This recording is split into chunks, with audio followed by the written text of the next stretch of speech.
ガラスの迷路ひび割れた声まだ消えないまま藤た記憶誰かの夢にすり替わる名前さえ今奪われてく聞こえるか胸の奥できしむ鎖の叫び逃げないで選ぶんだ自分だけの芯を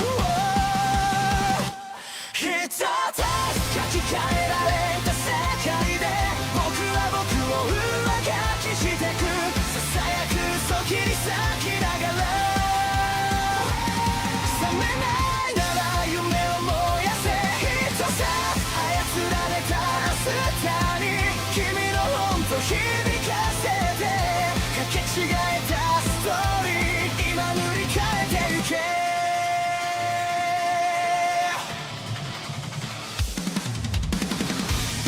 黒いタイピング運命に鼓動が刺さる笑うシステム感情を狂らう震えた指でログアウト先を探してるでも君の手が確かにここにある忘れるな偽物でも選ぶ痛みはリアル奪えない願いだけが最後のパスワード一つ書き換えられた世界で僕は僕を上書きしてくささやく嘘切り裂きながら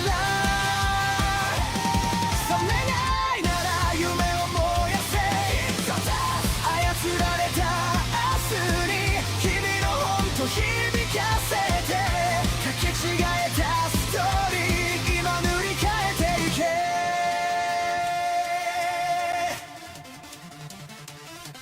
必殺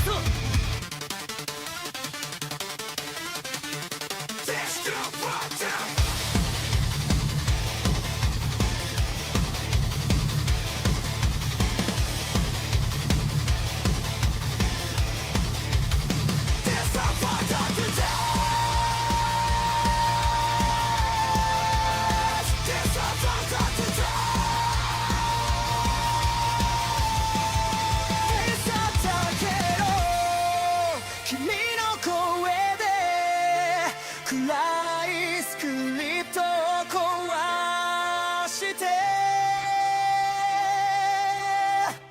一つ書き換えられた世界で僕は僕を更新してく挟むく影抱きしめながら傷ついても夢を離すな一つ操られた未来君と一緒に飛び越えて交差してくストーリー今始まりに帰ろう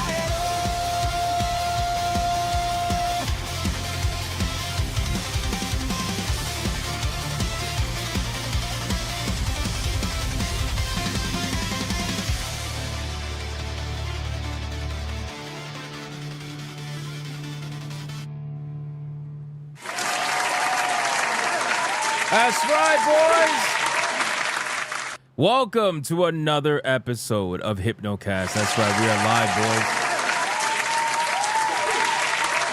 boys. We are live, we are live, we are live. We're going to dive down the rabbit hole that is known as the internet. But before we do any of that, boys,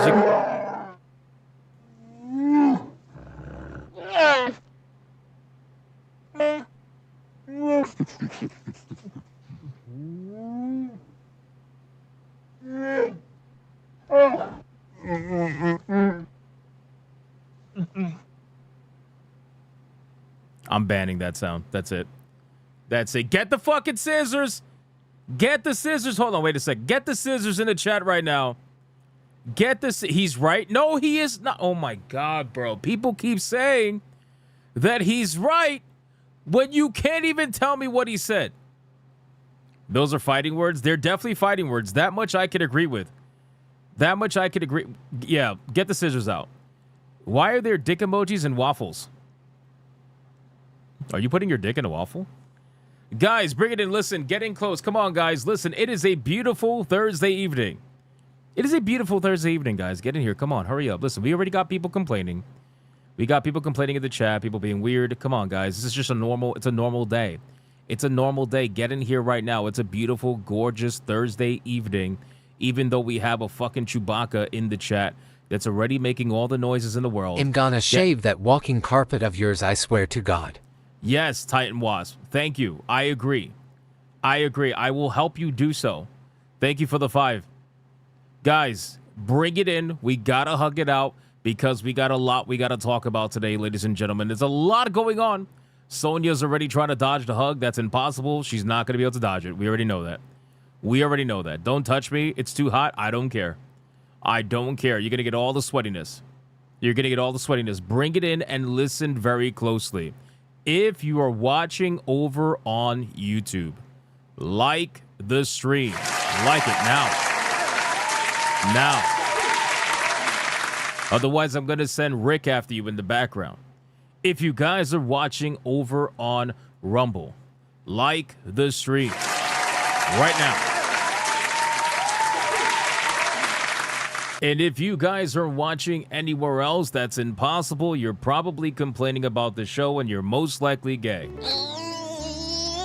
You are gay! Let's be honest. Guys, can I get a mic check, please? Mic check, titty check, balls check. What are we checking?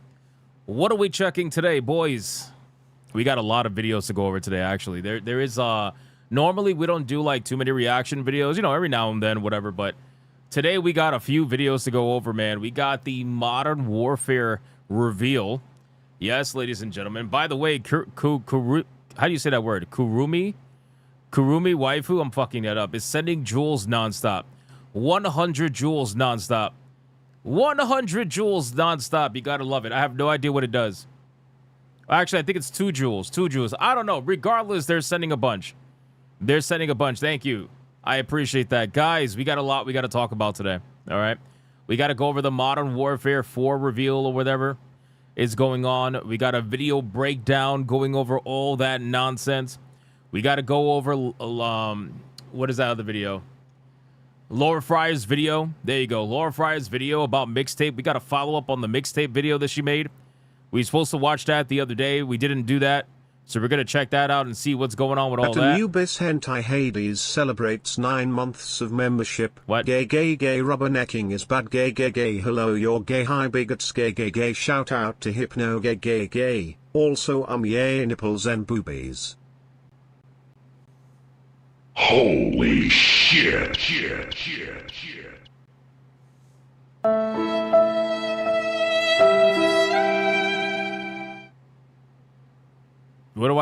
What do I even say to that? What do I even say to that? I have like no words. I have literally no words. Zero. Yep. That's about it. Hashtag Taylor. Yep. Don't disregard Chinese spies like Ada. She helped me and Big Mike in a big way. She what? Oh my God. Why would I even think it's anything else? Why? Why would I think it's anything else? I should have known that. Oh my God. Anyway, Jesus, man. Like what is going, guys? We literally just started. It's not even Friday yet. Normally Fridays when all the chaos goes down. It's not even Friday and we're losing our minds already. What are we doing? Guys, anyway, happy 4th Monday. It is not a 4th Monday. We don't acknowledge and we don't accept Mondays on this stream anymore. They don't exist. I'm sorry. They don't exist. We got Modern Warfare 4's BS check. Well, we're going to find out. We're going to see. We're going to check out the gameplay breakthrough. Or breakdown, not breakthrough, sorry. Kada with a booster seats PC check? He has a booster seat? I mean, I'm not surprised by that, to be honest with you. Don't shave Chewbacca because it's actually Big Mike in disguise check? How would you know that? Is Hypnotic got the Garfield in him check? What? Homemade pickles check? Pickles are nasty. Monday, nah, it's just a hallucination check. That's true. Sony lost $6 billion this year check. That's rough. That's rough. I acknowledge Mondays. Well, that's a shame. You shouldn't be doing that. Love for that ridiculous scamp. We don't like scampuses. Stop talking. You know what? Our ESG scores are at their maximum. We're fully funded, boys. Like the stream. Like it. Let's go. Listen, guys, before we get into the Bigot Army roll call, we got to go over the current battle for today because it's going to be a good one, boys. Let's go.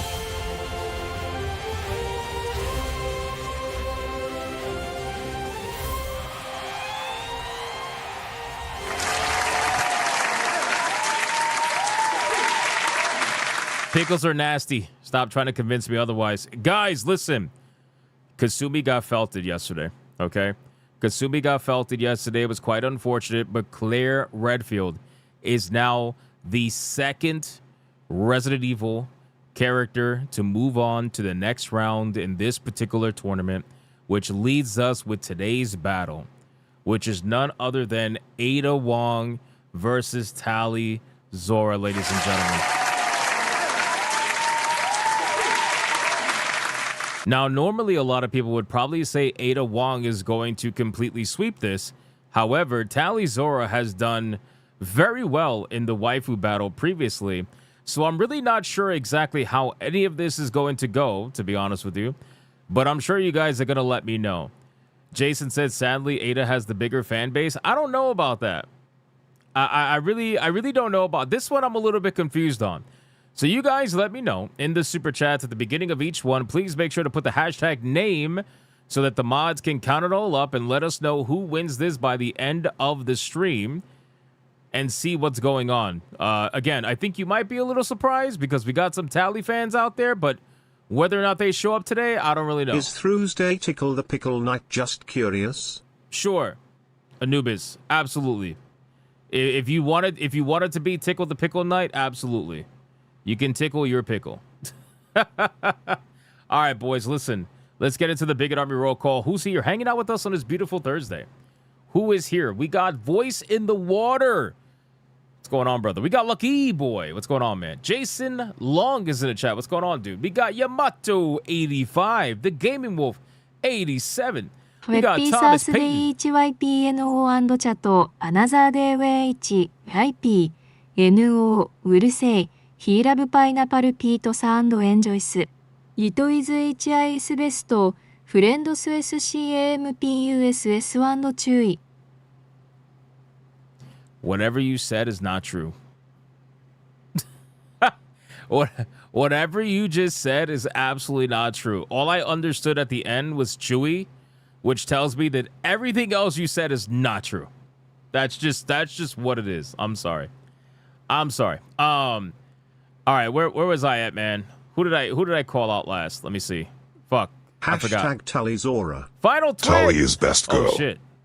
Fight me if you dare. Oh, shit. They're already throwing Hashtag down. Ada. They're already Ada's throwing got down. that smooth style that I love. Oh, shit. She's got everything. Oh, shit. They're throwing down right now already, boys. They're throwing it down already. You'll love to see it. Thank you, Mr. Melancholy, for the 5. And Final Twin for the $20 banger. I appreciate that, brother. And Draconic with the 5 as well. Thank you, sir. I appreciate that. All right, let's keep going, guys. We got Dragon in the chat. We got Silver in the chat. We got Jason Long, Sanic and Sibo. We got Hanny. Our cuz is in the chat with the pickles. It's nasty. Weenie for Sweeney's in the chat. And he says, pickles and pineapple pizza. You know what?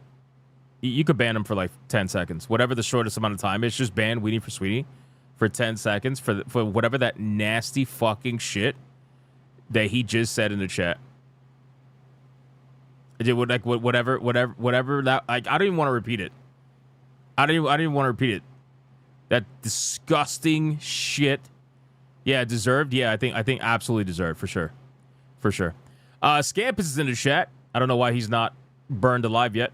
Jason Long's in the chat. John D is in the chat. Gaming Wolf 87. Hollowified Bat. What's going on, man? Tiger King. What's going on, Tiger King? Dragon's in the chat. Mad Moon Innovations in the chat. Felstaff is in the chat. Vice Admiral Deco of Mars. We got Matthew saying hello, please.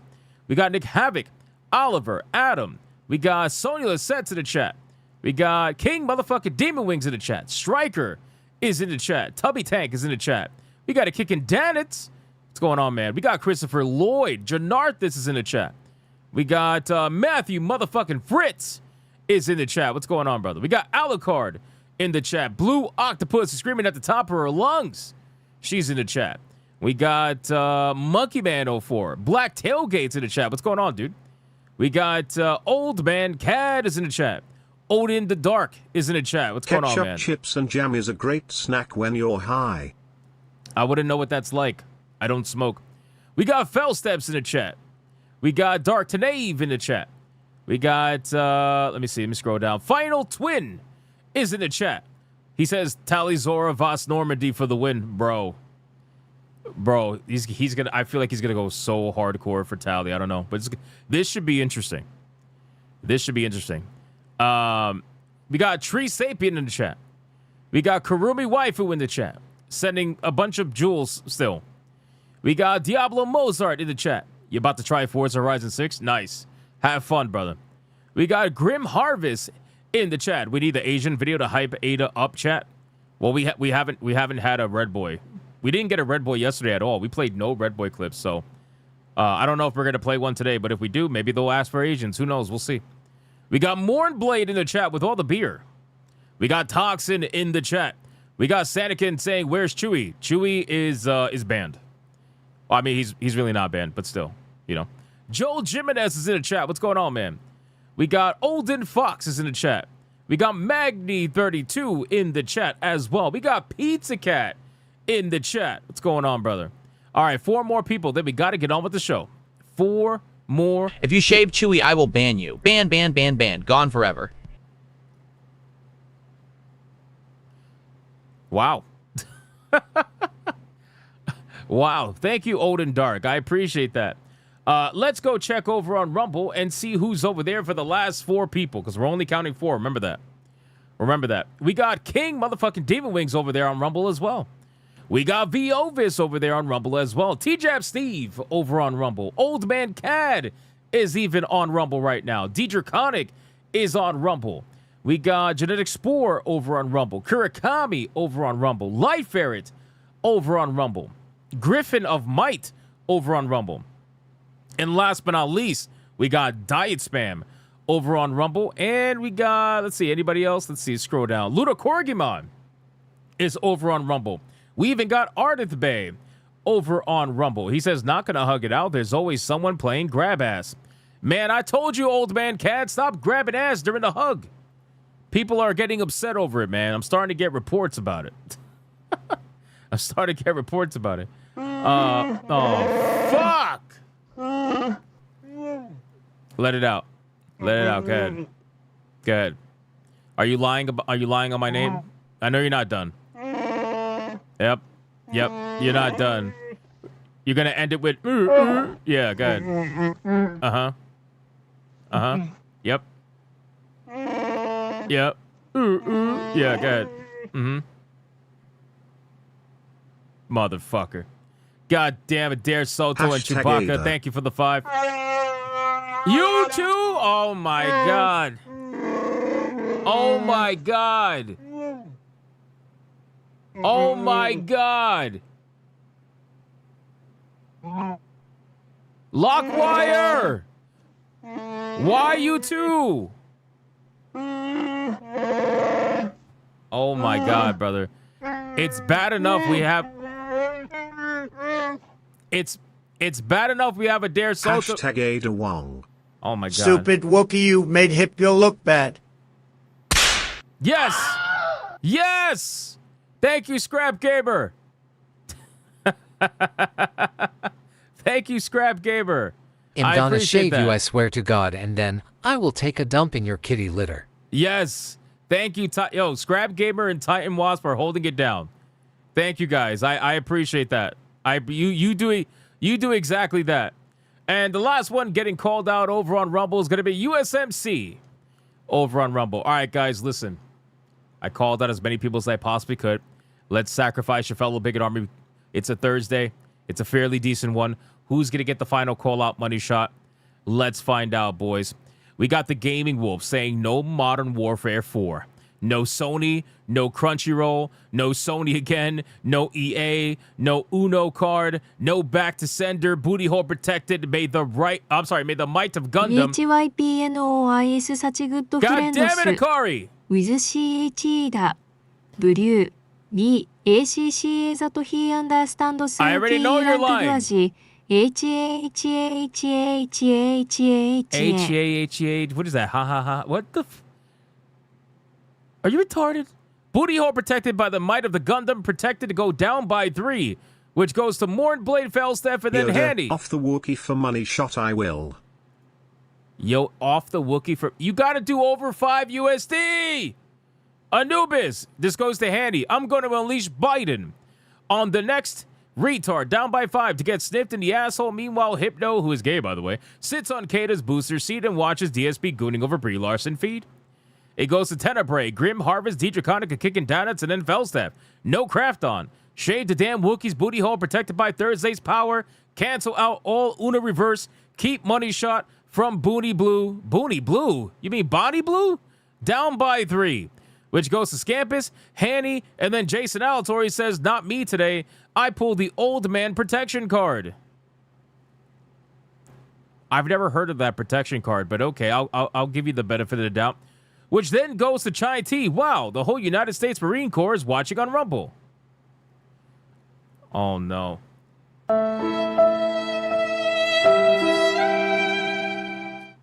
And then Chai T saluted. Chai T saluted. Oh, man. Oh, man. I'm not even going to say anything.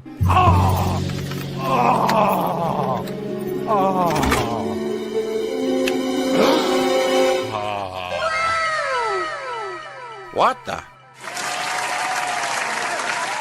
I didn't do it. I didn't do it. That was not me, Chai T. That was them. Okay? That was them.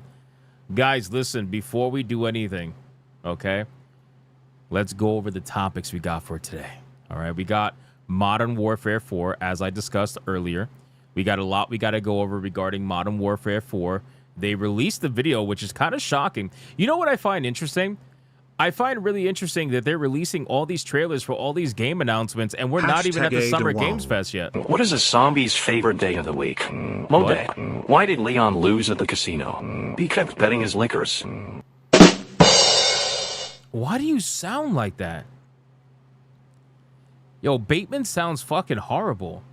He's like, what the fuck was that? Bro. Hashtag Taileye.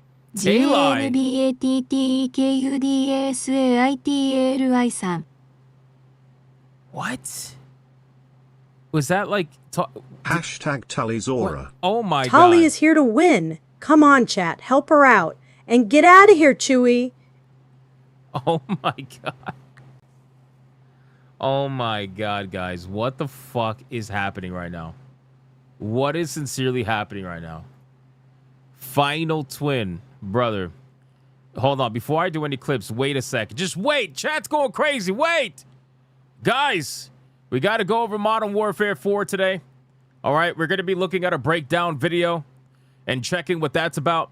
We also got news that Krafton has potentially agreed to, according to the rumors, to pay the $250 million bonus to the Unknown Worlds team. Only Hypnotic can tame his pet Wookiee cause he let him loose and wreaking havoc on the stream. Maybe Sonya's shorts you can got tame felted, bitch. You got felted. Yamato. Yamato got felted. Everybody say felted to Yamato. Everybody say felted to Yamato. How was I to know? Long gone have I been offing Wookiees and younglings. I have been laser swording them and their families. I was. Anubis got felted. Anubis, it's got to be 5 USD, you Canadian bastard. It's got to be 5 USD. Guys, we also got to talk about Krafton, okay? Krafton has to pay $250 million. It looks like Unknown Worlds is definitely going to hit their goal of 5 million units before September.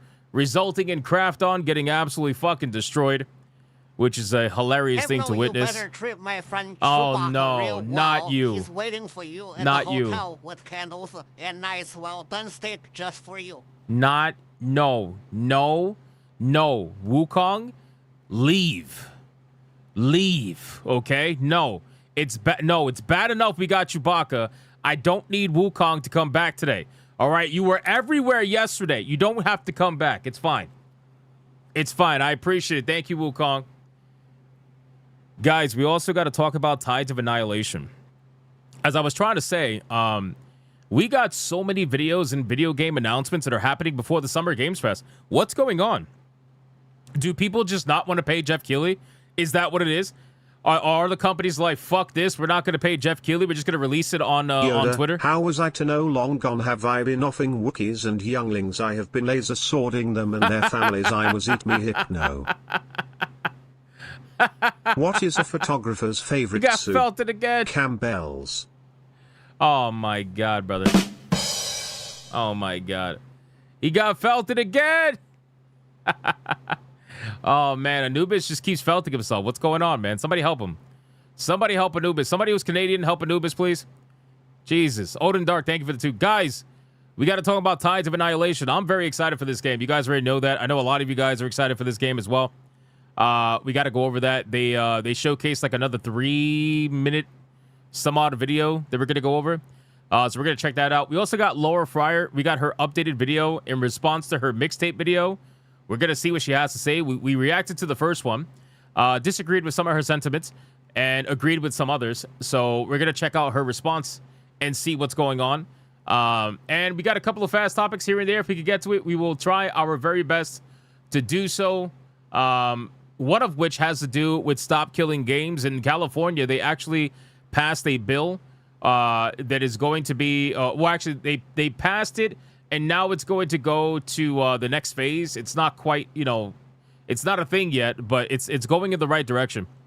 So we're going to go over that and check that out. All right, boys. We got a lot we got to go over. But before we do any of that, we got to acknowledge these bangers that came into the chat. Number 1, we got to acknowledge King motherfucking Demon Wing. Boys, King Demon Wing dropped not 1, not 2, but a $300 Red Boy Ultra Giga Banger. And he dropped it for Tally Zora! We have ourselves a Red Boy Hyper Banger!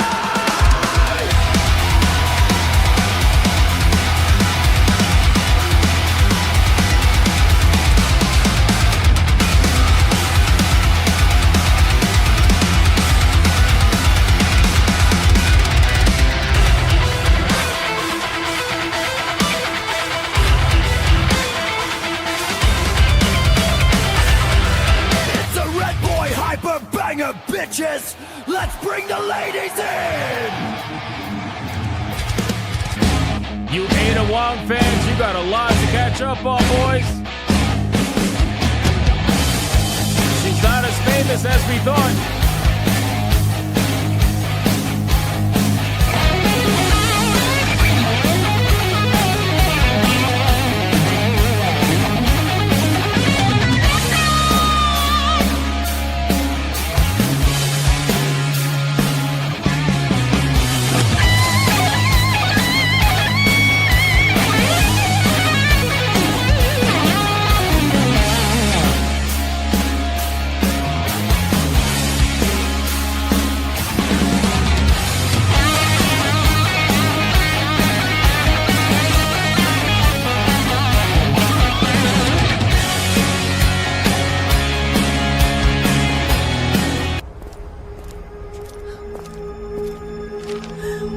Oh my god, it's a Red Boy Hyper Banger!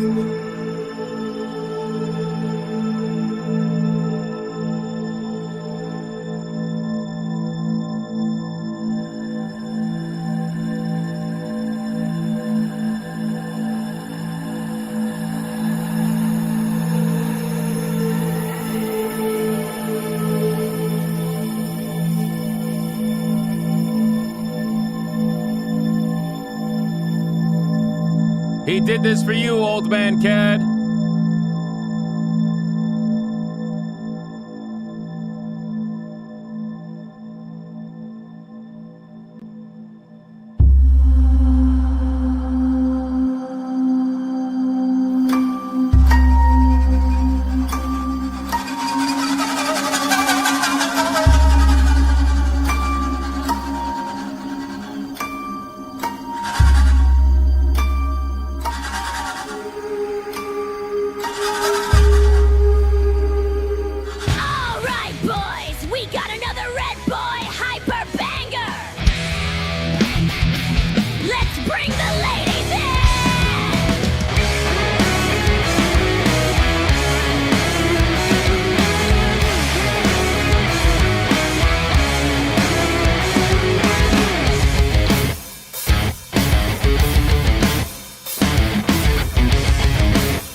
Holy shit, boys.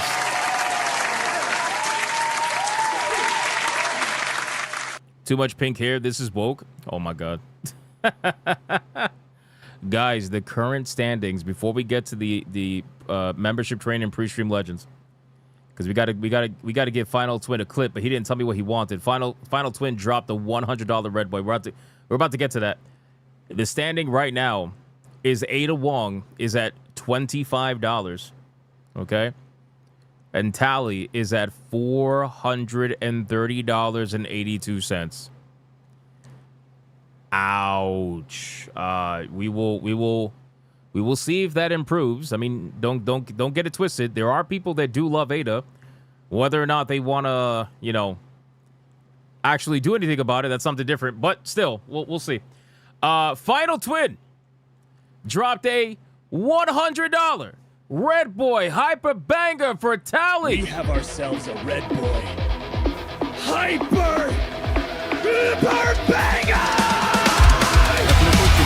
Celebrates 4 months of membership for Oriana.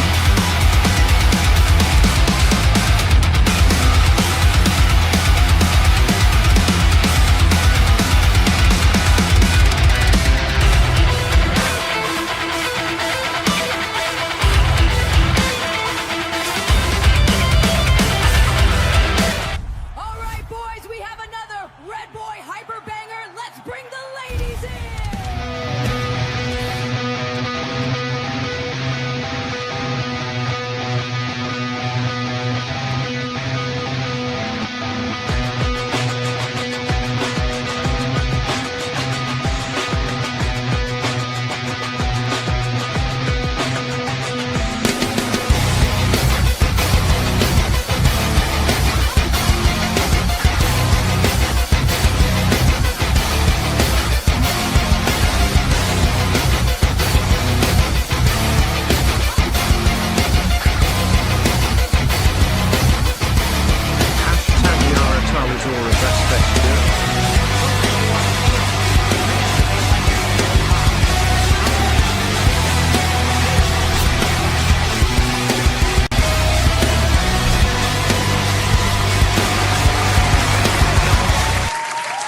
Shout out to Final Twin with that $100 Red Boy Hyper Banger for Tally. Him and King Demon Wing have comfortably put Tally majorly in the lead. It should be very interesting to see how this goes. Guys, before we do pre-stream legends and membership train, we already got tier 2 apparently. Let's go.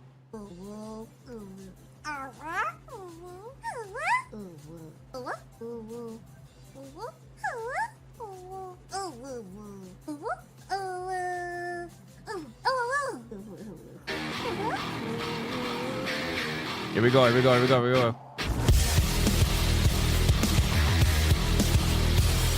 My character broke.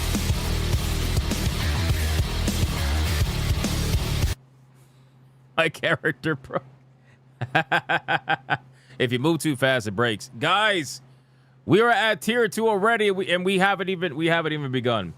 We haven't even begun. Can we do a membership train? Is that possible? Silver's trying to run. Why are you trying to run away from the membership train? We got the ears on. When the conductor has the ears on, it's even better, Silver. Why are you trying to run? Time for me to run away from the membership train. Why? Why? Somebody grab Silver right now and let him know that it is impossible to escape the membership train. It's impossible. Grab him, drag him right now. Kurumi says the headphones really add to your personality. Aww. Drag him into the train right now. Ladies and gentlemen, all aboard the Let's membership train. Let's go. Lights up, first spark, first flame, name after name, rushing down the frame. Midnight code, Hypnocast alive, every little badge like a battle cry. I see the counter climbing. Holy shit! Everything's King Demon Wing with a 20 membership hyperbanger over on YouTube. Jesus Christ! Ride the membership train. Let it roll through the night unchained. Every gifted heart, every flashing name. We ascend on the membership train. Side by side. Matthew Fritz dropped 5 memberships over on YouTube. From the first to the last. Remember the name. We are Hypnocast. Membership train. Sleeping Nova dropped a membership over on YouTube.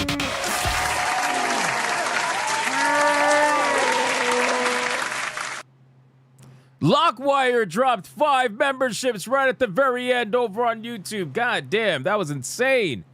That was an insane membership train. Thank you guys so much. You guys are just unbelievable. Let's get into the pre-stream legends that we got content we got to do, boys. Titan Wasp at the beginning of the stream dropped this a Throwback Thursday. Let's bring a classic and celebrate our difference. Is that You got Shapiro? Bulldog. What?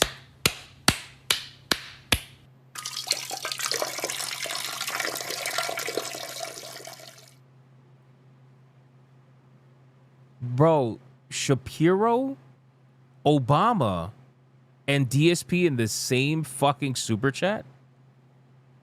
Nah, bro, that's crazy, bro. That's crazy. You had DSP literally. That's crazy, bro. At Romanizer Oh 24 my God. celebrates What are we 9 doing? months What of are we doing? membership. 10 years ago today, we lost a real one. Rest in peace to the best gorilla Harambe. Never forget, and someone please shave Chewy.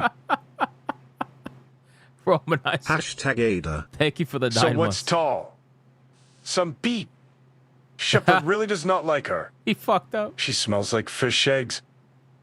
Oh my God, that sound, bro. That sound is awful. Thank you, Dragon, for the 5. I appreciate that. We also had a couple of super chats that I'm going to hit repeat on because they were geniuses and super chatted during the song. And nobody heard it. Nobody heard it. So, BioT Wolves, we're going to do that one. Adair Soto. Hashtag Liara we gotta do that one. best girl. So many want Ada. Clearly they like it filled with bog. Not like Klingo. YouTube no let me talk. BioT Wolf, Jesus Christ.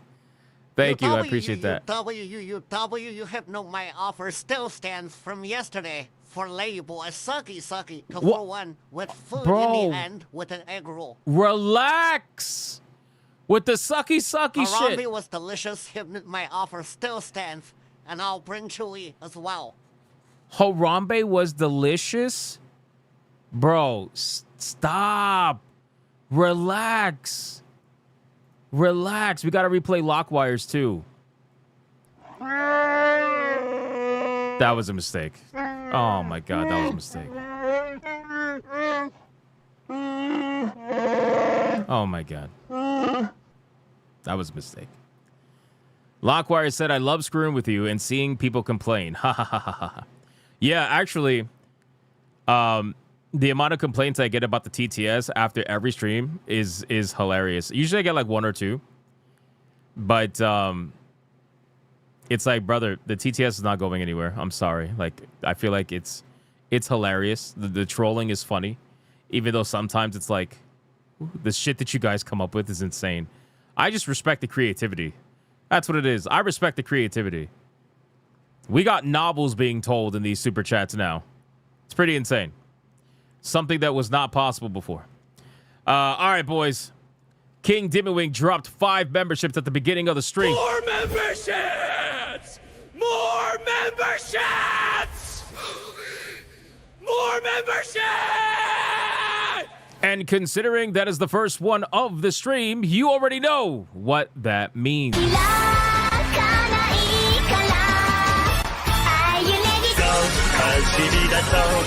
How are you going to tell me to shave Chewy when the scissor mechanics don't work? How do I shave? Freaking buggy scissor mechanics, dude.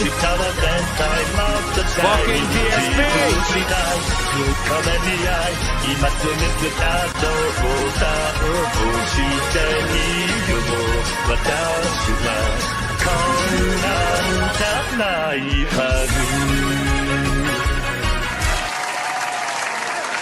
Shout out to King Dimwing. 5 memberships at the beginning of the stream. I appreciate that, brother. Odin Dark, thank you for the 5. Just had to throw DSP in at the last second. Zark says, what a time to join. I know. That's the thing about these streams. It doesn't matter when you join. It's always going to be chaotic. And it's so funny because I would say probably like a couple of hundred viewers purposely stay away from the first 40 minutes to an hour of these streams because they don't want to partake in, like, you know, the activities. They only want to be here for the stories or whatever. So that, because like I see my viewership super rise once I start covering topics, but before that it always stays like pretty static. I don't care. I have a good time regardless. Thank you, King Dimwing. I appreciate that. Let's go back. Hold on. Stop looking for the perfect match. Use a lighter. Use a lighter? What the fuck? King Dimwing, thank you for the 10. That is now your canon voice, by the way. That's your canon voice. Adair Soto, thank you for the 5 with Chewbacca. Titan Waz, thank you for the 5 trying to kill Chewbacca. Anubis, thank you for the 9 months. Space Bucky with the 489 for Tally. I appreciate that. We got Anubis China with a 2. Thank you, sir. Celebrates 10 months of membership. If you play Mass Effect 2 or 3 and allow Taylai to die, then you are a low dirt dragon Taylai wait show. Taylai wait? Why is it saying Taylai? That is a terrible way to say that. What is wrong with the AI to say Taylai? Jesus. If people angry, the TT, ask Kansaki and Peanut Pickle, you angry watchers. Yeah. Adair, thank you for the 5. China, thank you for 10 months. That's a long time. Thank you very much. Final Twin dropped the $20 banger for Taylai, apparently. I appreciate that, brother. Thank you. That kind of sounded off the battle alarms. Mr. Melancholy with the 5 for Ada. Thank you. I appreciate that. Anubis with the 2. I appreciate it. Odin Dark with the 5 as DSP. And then Adair Soto with the 5 as Chewbacca, obviously. Lockwire with the 10 for Ada Wong. Thank you, sir. And then Scrap Gamer with the 5 for Ada Wong. Bro, you Ada Wong fans, you guys gotta, I don't know, you gotta summon some fucking battle ram or something. We guys got some catching up to do, but you're doing great. Titan Wasp with the 5 as Deadpool. Didraconic with the 5 as Akari. Anubis with another 2, thank you. And then Mr. Blue with the 5 for Ada Wong. Janarthis with the 5 for Tally, thank you. And then Yamato with the 5 as Akari. And then Anubis with the 5 as Yoda, even though I think it failed. And then Adair Soto with the 5 as Wukong. Anubis with another 8 as Yoda, but I think that also failed. And then Odin Dark with the 2 for nobody, apparently. And then Little Jim's Halo with the 4 months as Tally or Liara. It's Tally every time. Tally always does way better than Liara. Bialty voted for Liara, ironically, right after that. It's pretty funny. But I appreciate the 5. Thank you so much. And then we got Adair Soto with the 5 as Wukong. Lockwire with the 5 as Chewbacca. Sleeping Nova with the membership. And then Lockwire with the 5 Hashtag membership Taylai. banger. Time to derail the stream. Mahaha. Taylai, how am I want to come in your alley? Been bringing so lovely and good manga and anime, sniff sniff. Buy Hypno brand coffee hate with you, a 10% off with code word the cucking. I hate you Add so chair much. in the corner. I hate you so much. Why are you furry? I'm not furry, bro. I'm not furry. Wow. Oh man, Cat, thank you for the 5. China with the 2, thank you. Trey, always with the fucking Biden weirdness. And then Magda with the 10, thank you. Trey, thank you for the 10. Lockwire with the 5 memberships. More memberships! More memberships! More memberships!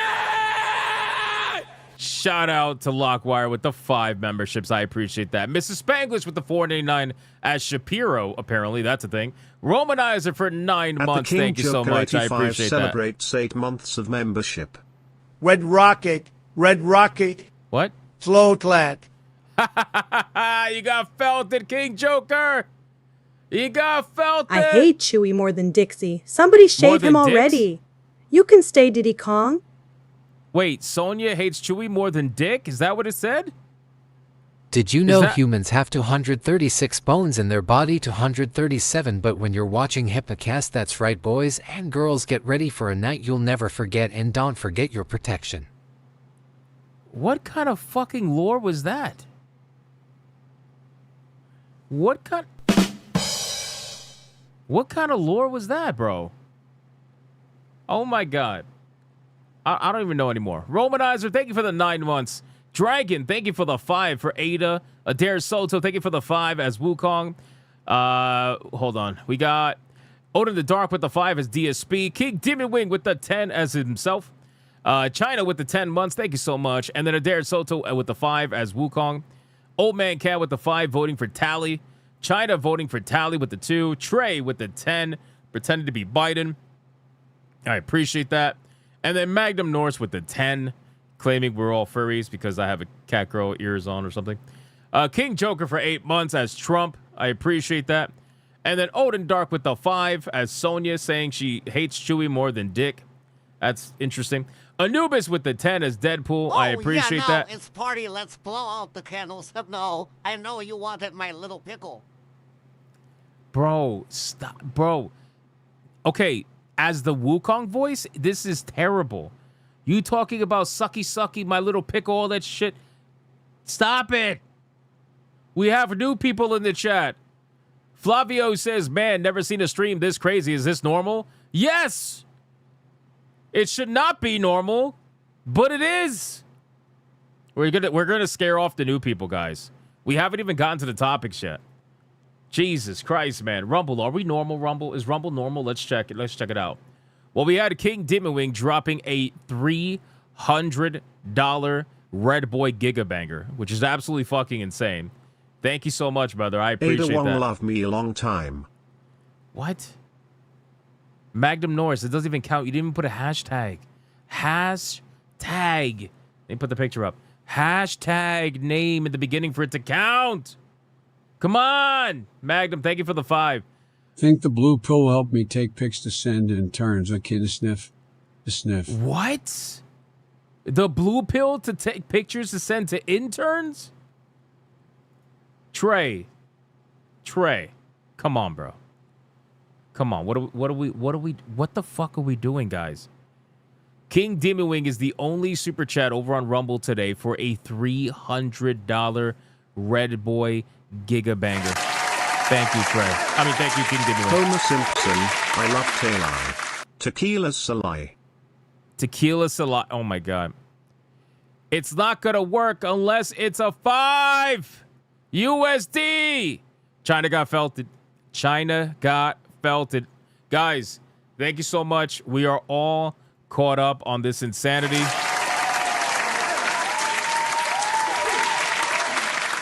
We are ready to get into the topics. I am going to pause the TTS because I have basically all like pretty important topics that I want to go over. Let me see something really quick. Let's set this up. Let's set this up properly, boys. And don't forget the battle throughout the stream. That's what I meant to say. Don't forget the battle throughout the stream. Let us know right now. Ada Wong is getting absolutely fucking cooked. She's getting cooked. It looks like Tally's going to be moving on to the next round. So Ada fans, I'm sorry. I don't really know what's going on here, but it looks like Tally's going to be going up against Claire Redfield in the next round unless something crazy happens. So we'll see how this goes. All right, I'm pausing the TTS right now. All super chats that come in will be read after this segment. Let me pause it right now. And here we go. All right, boys.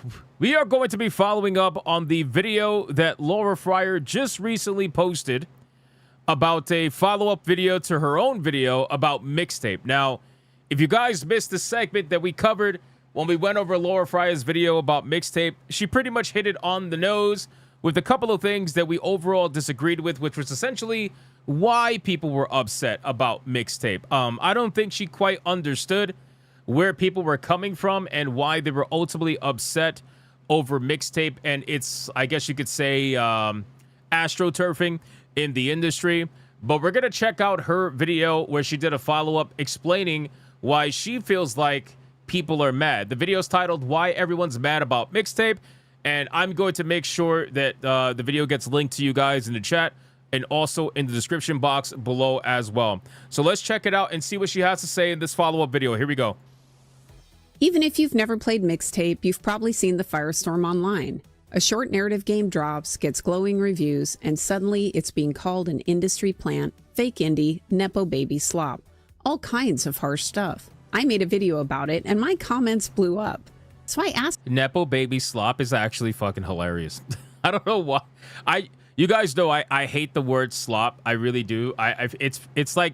It's basically like the word grifter because it has been every time the internet hears a new word that just like it just hits, right? When the new word just hits, everybody starts using it and it gets sickening. You start hearing everything get tied to the word. We got Astro slop, we got fucking Nepo baby slop, we got AI slop, we got cinematic slop. What else we got?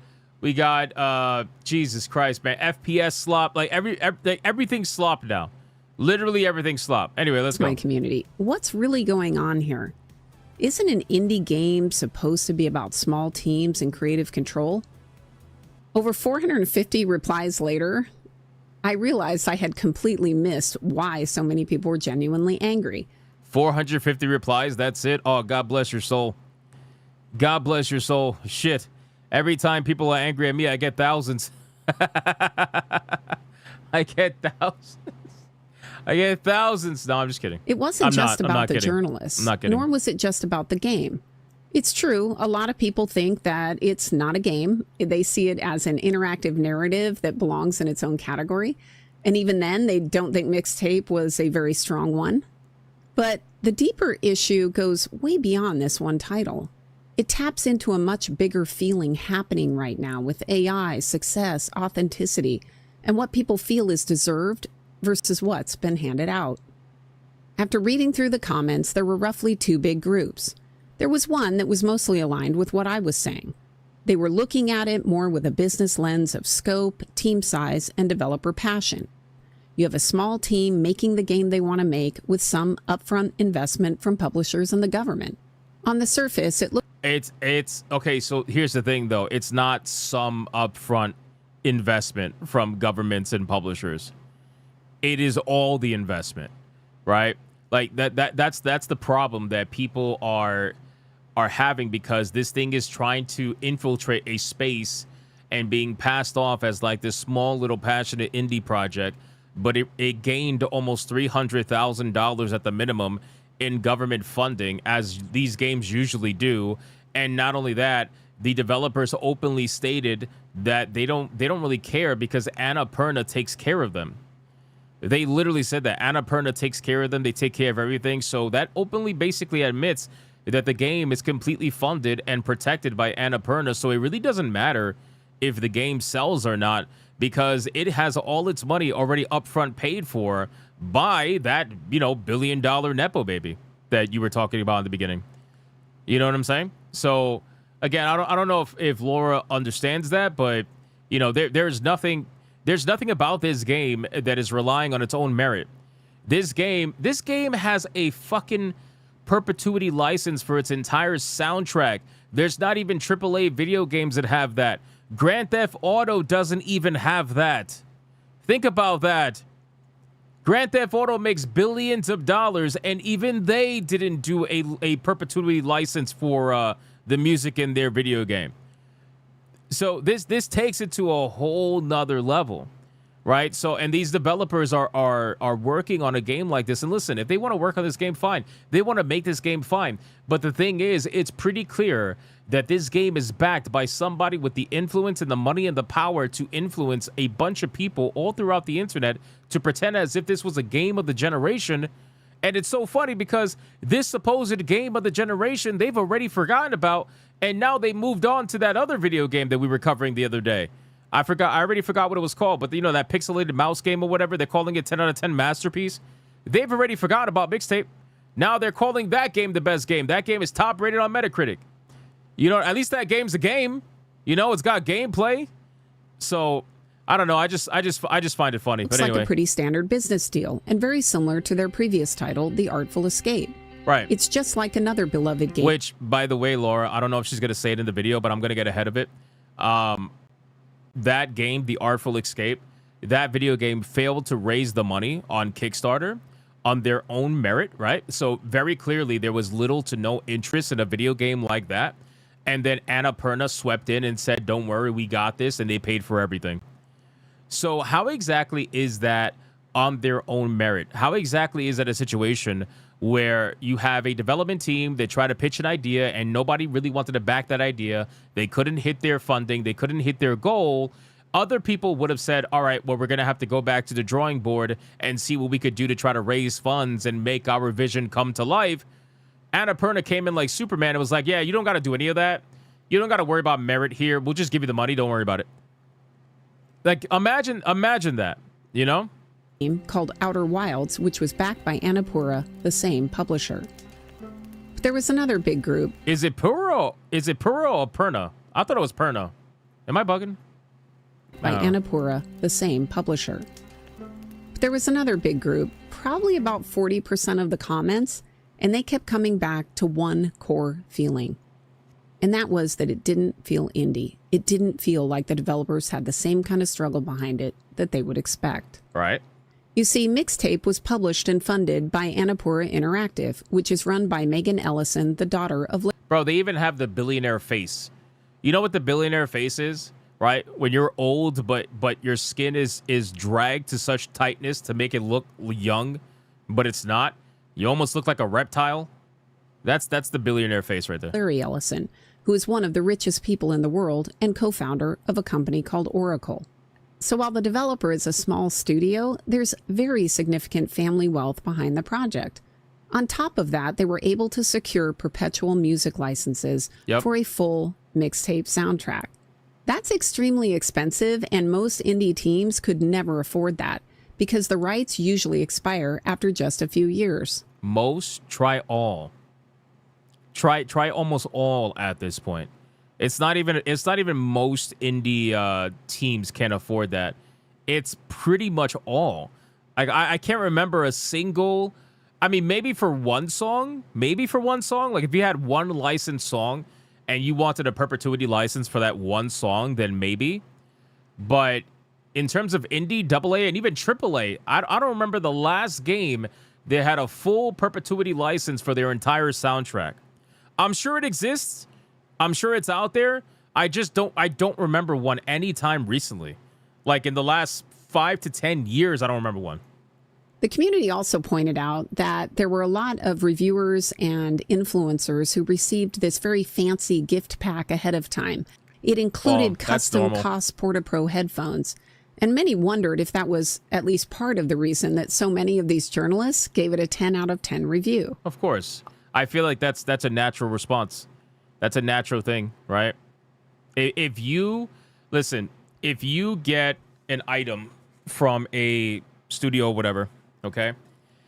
And when you get that item, you review the game and you mention no negatives about the game, nothing whatsoever. You claim that it's a perfect game. It would be one thing if you got an item from a studio and you're like, all right, here's the bad with the game, here's the good with the game's buggy, the game's this, the game's that, whatever. Clearly you're being honest about the game, but that's not what happened here. Everybody tried to claim that it was a generational video game. Everybody tried to claim the same exact script. The problem is you guys are so lacking creativity that you can't even come up with your own fucking scripts for describing the video games that you're playing. You're utilizing the same exact script that most likely the publisher gave you in order to follow when you're talking about the game on video. And it's not even a game. It's a movie. Anyway. All of that together created a strong sense for many people that the normal indie struggle and risk got bypassed. Of course. This idea of, I can't define it exactly, but I know it when I see it, came up constantly. Many people called it a vibe check or an authenticity test. It's like the difference between a garage band that actually formed in their friend's basement versus an indie band that's secretly backed by a major label's marketing machine, but still tries to sell that scrappy, struggling artist story. Exactly. You could feel when the image doesn't match the reality. And this is where it's connecting to something much larger. Well, again, I just want to be very clear. You know, you can have your thoughts. You know, people had their thoughts about mixtape and whether or not it was like super backed by whatever. But at the end of the day, that interview that they had with the developers from IGN, I think it was IGN's video, I'm pretty sure, where they actually said on video, when they were asked about certain things regarding their development cycle, they said on video, yeah, no, we don't care about that. Annapurna takes care of all that. Annapurna takes care of everything. Annapurna takes care of everything. They're literally backed in every way possible. There is nothing they ever have to worry about. They don't have to worry about their games being successful. Their next game, I guarantee you, is already funded, ready to go. And they're going to be working on that, no problem. With paid salaries taken care of, no problem. They never have to worry about relying on the merits of their game. Not once, you know? So when you start doing that, and then you sell the indie story, it's like nobody's going to believe you. We can smell the bullshit from a mile away. This feeling is the exact same frustration we're seeing in the AI debate right now. People get angry when tools or money let someone skip the years of grinding, failing, and paying dues that used to be required to create something. I actually saw this exact dynamic, of line jumping, play out inside the industry. About a year before I left Microsoft, an Xbox executive asked me to mentor one of the other leaders in the group. I was happy to help, and I asked him, so what game is he going to be producing? And he said, no, you're misunderstanding me. I want him to come in as an executive producer. So yeah, as nicely as possible, I said, I thought that was a terrible idea because it was skipping the most important step.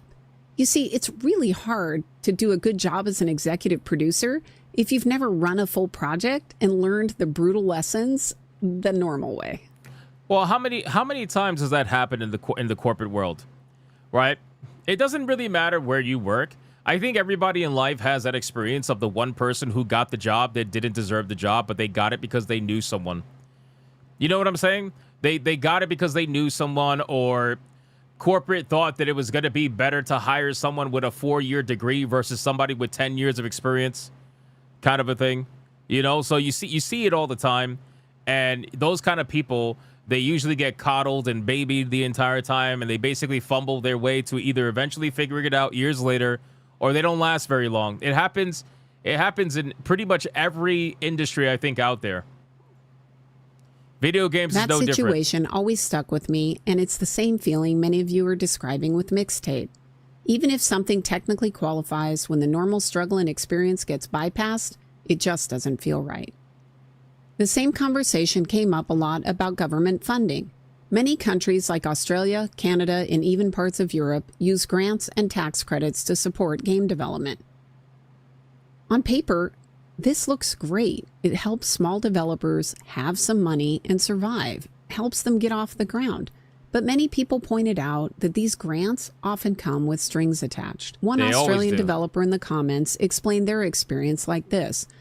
If it comes, I mean, look at this. What the fuck is this thing? If it comes from Australia, Canada, you know, especially like around Montreal, which is why all these studios are usually around Montreal, or even from the UK, they always come with strings attached. Even the money that was being given away in the US also came with strings attached until it eventually disappeared. You know, until it eventually dried up, which is why a lot of these studios started getting fucking destroyed little by little, because the subsidization is essentially gone in the US, at least for, you know, most aspects of gaming. But it's still readily available in the UK. It's still readily available in Australia. It's still readily available in Canada. Like, this money is readily available pretty much almost everywhere else. So it always comes with strings attached. Just to be able to qualify for the money, at least in Canada, you need a 50% diversity quota. That means you can have a company with 2 people, and as long as one person is white and one person is non-white, you qualify. You immediately qualify, you know? So, well, obviously on top of other things, but like that the fact that you have a diversity quota of 50% in order to qualify for some of these grants is insane. But anyway, yeah, I feel like this person is not really doing sign language. You ever seen those performative fake sign language people that are just like swinging their hands up and hoping nobody calls them out on it? I'm summarizing a bit here for length. Government funding bodies have their own cultural objectives. Pitches are weighed against those goals. They sometimes offer feedback. For example, they suggested we clarify the narrative stakes in our game. It was helpful, though, and especially for younger developers. But there's no direct... I wonder what it's like to be in a room with all these kind of like people in the gaming industry. Like, I know not all of them are psychos, but then the ones that are not psychos, I wonder what it's like to be in that room, knowing that, you know, the person, like the person next to you, probably celebrated the death of Charlie Kirk, right? And said that, you know, his wife should be next or something like that. Or like the person behind here probably said something along the lines of, they hate gamers and wish the Chud should fucking die or something. You know what I'm saying? Or like I just wonder what it's like to be in a room knowing that you're surrounded by people that utilize Blue Sky and talk about how much they want to kill people half of the time. I feel like how would that feel? Do you know what I'm saying? I don't know how to explain it, but like how would that feel? Imagine having a conversation, be like, "Hey, Chuck. Yeah, hey, Chuck, what's up, Chuck? Yeah, man, how you doing, man? Listen, I really like that banger tweet. Yeah, I totally want to kill those chuds too, man. Yeah, absolutely, brother. How would you do it? Would you hang them upside down, or would you shoot them in, like, how would you do it, Chuck? Yeah, man, you want to have a drink, Chuck? Hey, yeah, let's go get one, Chuck. You know, like, how would you do that? I don't even know, like, how would that even work? They sometimes offer feedback. For example, they suggested we clarify the narrative stakes in our game. It was helpful, though, and especially for younger developers. But there's no direct controller input into the actual... Say, hey, Emily, how you doing, Emily? Yeah, so, listen, I know you're white, but when you said on Blue Sky that you want to chain up all white people and put them in camps, were you talking about yourself too, Emily? Not you, right? Because you're a woman and, you know, God, you're so oppressed. I don't want to... Listen, I don't want to assume your plight, okay? I don't want to assume your plight, Emily. But, like, were you including yourself in that, or no? You know, okay. I just wasn't sure. Creative vision. We still own the project 100%. Look, I understand now why mixtape is rubbing people the wrong way. When you have elite connections and a game with funding from multiple sources, it just doesn't feel the same as the indie teams that had to struggle, that had to build up from nothing. Yep, and that's you know, true. this conversation really hit home for me because I grew up poor in a very wealthy area. How the fuck do you do that? How do you grow up poor in a wealthy area? Friends were getting new cars when they turned 16. Here's what they were driving. Here's what I was driving. Oh, damn. Well, at first, then this. People used to leave notes on my car complaining about its size. What a boat. But you know... A Bonneville. Wow. It's crazy. I was lucky because my dad was a car dad. And he would buy these beat-up cars and make them into something beautiful on top of working a full-time job and teaching at nights. Oh, it sounds so good. Nice. Eventually, we worked together on this Mustang. Nice. Me mostly wet sanding to get it ready to paint. So I get it. The gap sucks. Watching other people get handed advantages while you're grinding, it doesn't feel good. Was that a small flex on Laura Fryer's part?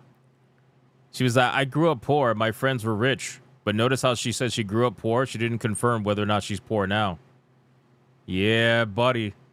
Yeah, buddy. You know she's going to buy you that PS5. Yeah, she's going to buy you that PS5, buddy. That's a small little flex. She's like, I may have been poor before, but I could buy you a PS5. I could buy you 2 of them. Shit, I could buy you a Steam Deck. That sucker is almost $1,000 now. That's right. That's right. But I learned a long time ago that leaning into those differences wasn't going to fix my situation. So after sitting with over 450 comments and watching this whole authenticity debate play out online, here's where I've landed. Like many of you, I still believe that creative control and team size is a big part of the definition of an indie. Sure. But I also understand why so many of you are saying that the vibe, the authenticity, the earned struggle matter just as much. Stage. Look at this fucking retard. Look at this guy. Look at his douche. Look at his fucking douchebag, bro. I swear I can't. Every time I see Pitchford, I can't. I can't because it reminds me of the fact that he was literally on Twitter arguing with people about how his game was running like shit on their computer. And his response was literally, it's a premium game for premium gamers. And that if you're having performance problems, it's basically your fault. You want too much out of the game. He was like, stop trying to play on 4K if you can't handle it. You don't even know if that's what's happening. God, I can't, man. Pitchford is such a I don't even have a fucking word for it. Johnny Galvatron. Look at this. Even on the bottom, what do you notice? What do you notice that whatever this is, Beethoven and Dinosaur Showcase? Look on the bottom right, blue sky. Blue sky. That's the only thing. It's the only thing that they actually showcase ever. These people want blue sky to be a thing so bad, and the truth is that blue sky has completely died off over the last few years. Only the last couple of remaining cycles use it, but most of these blue sky people are still mostly on Twitter most of the time. Traffic is completely dead on blue sky. Nobody actually uses it. It's all performative. They will never post their X pages. They will always post their blue sky pages, but realistically, they don't really use their blue sky pages unless they want to complain about something and not get ratioed. So like they'll go on blue sky and complain about how much the chuds are so annoying and this, that, whatever. And they'll do that because they're not going to get ratio because it's an echo chamber over there. But if they were to post that on X, then suddenly everybody's, making fun of them, dunking on them. And then they'll go run away to blue sky and be like, oh, people are so mean. You know what I mean? It's so stupid. Only this industry. I swear, I really think it's only this industry that actually utilizes blue sky in any capacity whatsoever. It's like a nepo baby for the gaming industry. The gaming industry is astroturfing blue sky into like something and pretending like it means something. And it doesn't. All right, simmer down. I think everyone raised some great points here, and it's left me with a lot to think about. At the end of the day, I'm wondering if indie has simply become more of a vibe word and less of a definition, kind of the same way indie music evolved years ago. I don't know. But with all the lively discussions we've had on this topic, I think we'll eventually figure something out. No, I think there's still a pretty clear definition of indie. And the funny thing is that people that are trying to pass this game off as indie, and I've said this before, were also the same people that were trying to complain about Expedition 33's studio and developer, whoever, I forgot the name of the guy who founded the studio, but he comes from wealth. Like, he has money, and he founded that studio, and that team of 32 people and a dog created Expedition 33. These same journalists that are trying to say that mixtape is an indie game and you guys need to accept it and stop questioning it are the same ones that questioned the indie status of Expedition 33 because it stole all the awards from pretty much all their favorite projects for the year.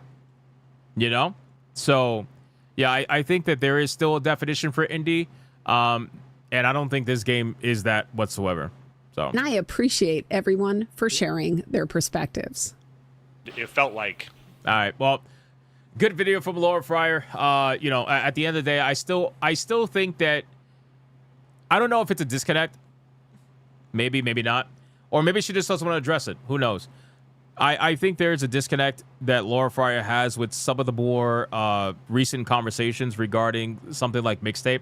I think she is probably seeing it from a little bit too much of a business standpoint and not so much a culture and just overall. It's so funny, actually, because if somebody's looking at it from a business standpoint, then you should be able to recognize and realize how this game is so astroturfed, even from the actual insides of the game itself. I'm not even talking about the industry. Because if the game got, let's say nobody reviewed the game, which obviously was not going to happen. But if nobody reviewed the game, it would still be an astroturf video game. Because Annapurna took over everything. It was like, yeah, don't worry about nothing. Don't worry about how much money you waste. Don't worry about sales. Don't worry about making any money on this game. Just make the game that you want to make. We got you. Whatever the case would be, right? It's not a video game it's not a game that's trying to get out there based on its own merits. It's a video game that is getting out there because somebody who's really rich wanted to see the game happen. For whatever that reason may be. They wanted to relive their 90s or whatever it may be.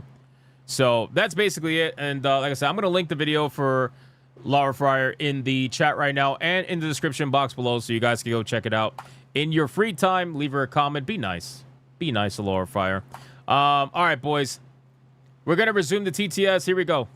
See what we got. I saw a couple come in. IGN and the journalists are using mixtape as a Trojan horse.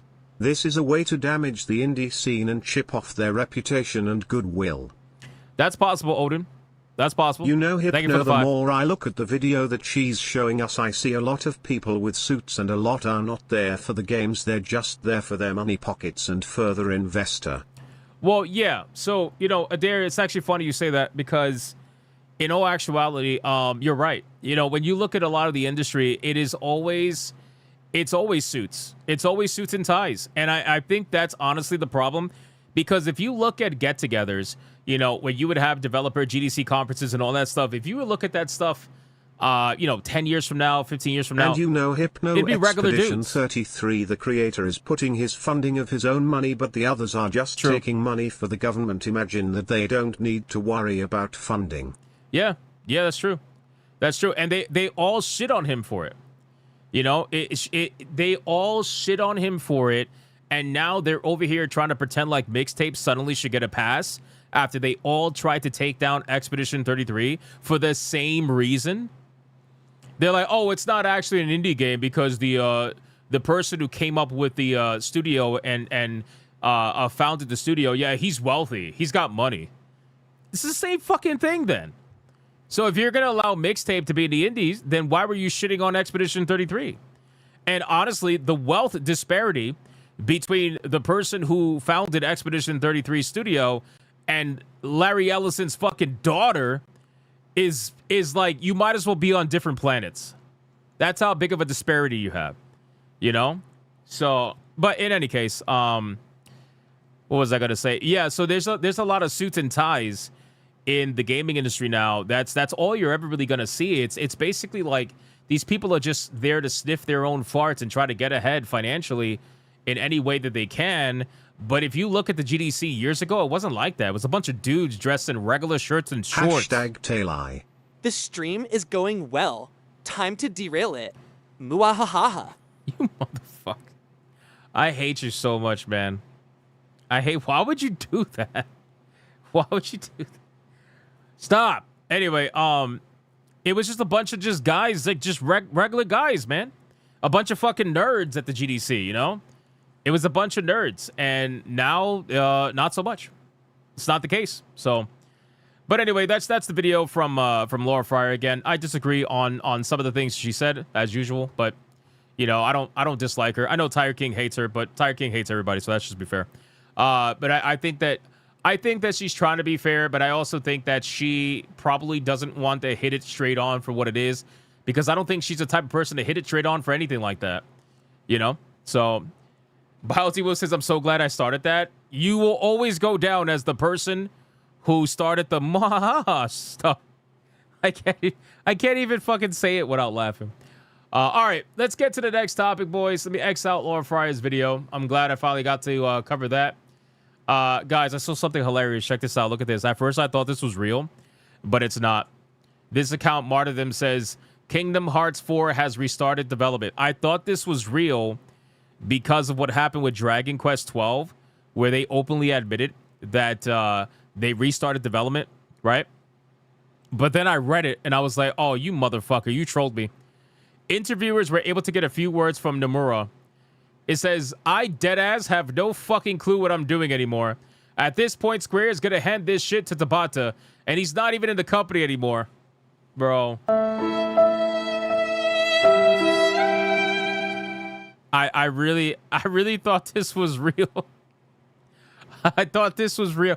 I took a quick glance at it, and I was like, oh, it restarted development just like Dragon Quest? Nope.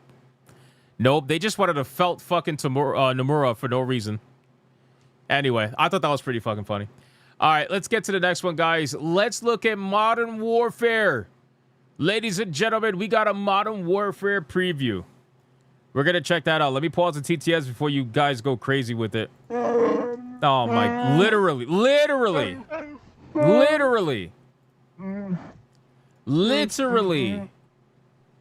Right as like, man. Right as I said that. It's almost like clockwork.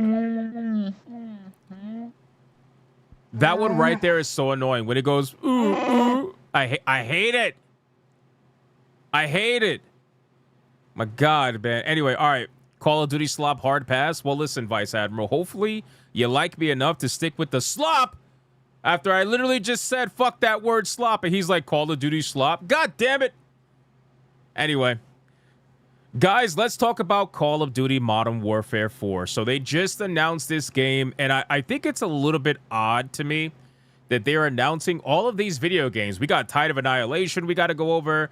Call of Duty Modern Warfare 4 was announced. There was another video game, I forgot which one it was, but it was announced.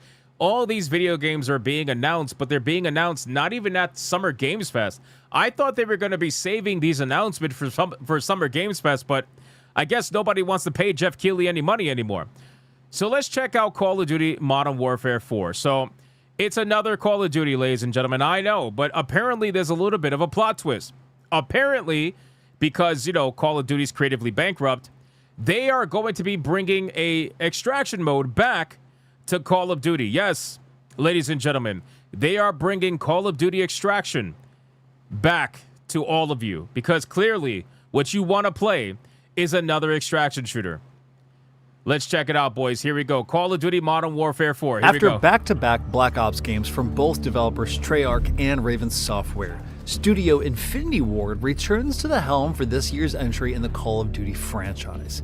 With Call of Duty... Oh, by the way, it is coming back to Nintendo. I forgot to mention that. It is coming back also to Nintendo. They're going to be releasing it on Nintendo Switch 2, which is crazy. Godspeed to anybody playing Modern Warfare 4 on Nintendo Switch.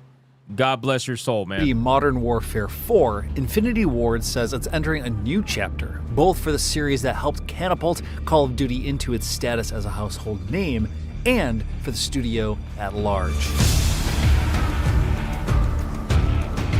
For Modern Warfare 4, that new chapter helps redefine where the series is headed. In 2019, Infinity Ward rebooted the Modern Warfare series, which first kicked off in 2007. The reboot and its two sequels work somewhat within the framework of the original 3 Modern Warfare games. In terms of its campaign and story, Modern Warfare 4 is the first title in the modern series to help step off into wholly new territory. Infinity Ward recently provided journalists a first look at Modern Warfare 4 during a preview event in Los Angeles, which gave us an idea of where the studio is taking Modern Warfare's story. And I wonder how good the journalists feel every time they get to say that, right? Every time they get to say that a company provided them with, you know, flying them out, giving them access and backstage stuff. Oh yeah, you know, they provided us with an experience. They provided us with an experience, and we're here to pass all of that information to you, you fucking plebs. How it'll continue the tale of Captain Price and Task 141. We also got the lowdown on what Infinity Ward is bringing to Modern Warfare 4's multiplayer offerings and went hands-on with a few of the title's new modes. After 3 games in which players took on the roles of high-level operators, Modern Warfare 4 is heading back to Call of Duty's earlier roots, the campaign that focuses on the experiences of more common soldiers. This next Call of Duty centers on a conflict taking place between North and South Korea, which looks poised to create ripples that could destabilize the entire world. As that conflict kicks off, with North Korea suddenly attacking South Korea, you'll play as members of a mixed squad made up of the South Korean and US Marines. The grunt story of Marines fighting in Korea is only half of Modern Warfare 4's campaign, though. The game also continues the story of Captain Price, now on the run after the events of Modern Warfare 3. From the sounds of things, you can expect the campaign to jump back and forth between the globe-trotting story of Price as he pursues his nemesis, Makarov, and the events. Is this the same woman from 007? No, right? It's a different woman? Looks the same. I don't know. Maybe like a younger version of her. Maybe not so brown. I don't know. Maybe it's a different woman. I don't know. And the events in Korea until the 2 plot lines eventually intertwine. While we didn't get a chance to play any of Modern Warfare 4's campaign, Infinity Ward. Hell yeah, that's what we want, man. That's what we want. Being able to shoot people down an alleyway covered in blue and purple and pink. That's what. Did provide us a few hours to check out some of its new additions to multiplayer. Before hopping into a match, we tried the Gunsmith's new Gunny feature, a recommendation engine that automatically adds attachments to your weapons, allowing you to quickly try out different combinations. Infinity Ward also introduced a new set of attachments for all its weapons, called Apex Attachments. These additions are unique to each weapon and are unlocked when you fully level up a gun, and they greatly change how each one works. The ones I tried including adding an underbarrel shotgun attachment to a pistol, making it a devastatingly powerful sidearm, and one that altered an assault rifle to fire submachine gun rounds, making it fast and powerful at close range. We checked out some of Modern Warfare 4's maps and new modes, like the chaotic inflict. You know, it's crazy because I feel like I was like everybody else, where with the initial Call of Duties, I was very addicted to the initial Call of Duties. Like, if I had to say which one was my prime, it was probably Call of Duty Modern Warfare 2, probably. If I had to, it was Call of Duty Modern Warfare 2. That was the one that had the dual 1887s, bro. The shit that I used to be able to pull off with the dual 1887 shotguns was crazy, brother. I would play third person mode. Dual 1887s. I would go maximum range on both of them, and I would just be unlimited sprint. And bro, it was wild. Because you guys have seen me aim in Counter-Strike, so imagine me being much younger and much faster. It was wild, bro. It was crazy. The amount of times I would get called hacker and shit. Yeah, Modern Warfare 2 was definitely, I would say, my favorite one, the one that I had the most hours in. But I also played the first one. I did a really simple build in that one. I had golden shotgun, golden deagle. I believe that was like my combination. I didn't really care about getting gold skins for everything. I only wanted to get gold for the guns that I actually used all the time. But yeah, Modern Warfare 2 definitely was, for me, the one that I played the most. And then after that, I slowly but surely stopped playing it as much compared to that. So, an unpredictable 10-on-10 gun game. In Inflation, players each start with $10,000 on them whenever they spawn. When a player is killed, they drop their money and the opposing team can pick it up. Once one team amasses a certain total of money, they win. As you gather money from opponents, your own value grows. When you're killed by an opposing player, you'll drop all the money you've gathered before respawning with just $10,000. The player with the most money on either team is marked as a VIP target, and other players can see their location through walls. So you'll want to try and protect your team's VIPs while working to take down the enemy's VIP. Somebody in chat said OG Modern Warfare 2 didn't have a third-person mode. Yeah, it did. Yeah, it absolutely did. When I played it, it absolutely did. I think it was called Third Person Mosh Pit, if I'm not mistaken. It absolutely did have that. All the way back in like 2009. I remember it. I don't know what the deal is with that. Cash. Pick up enough money But it and you'll absolutely become a VIP yourself. The mix of chasing big targets, putting yourself in danger to grab drop cash, and working together to protect valuable teammates makes for a dynamic fight experience. It's possible for players with big piles of cash to create equally large swings. In a few of the matches I played, a win came down. Was it on PC or I mean, I play on PC, so I don't know. Down to 1 or 2 big VIP kills right at the end. Modern Warfare. Yeah, I would play a hardcore mode mosh pit, but it absolutely, like, I played the third person version of that. Forest 10-on-10 gun game sees both sides using a loadout that's randomly assigned at the start of a round. Players only get 1 life per round, and teams compete to win the most rounds by the end of the match. We played Modern Warfare 4's take on gun game on the West Bridge training facility map, codenamed Kill Block. The dynamic, modular map is made up of 3 different chunks or slabs, with 1 on each side where players spawn, and a central one where players meet in the middle.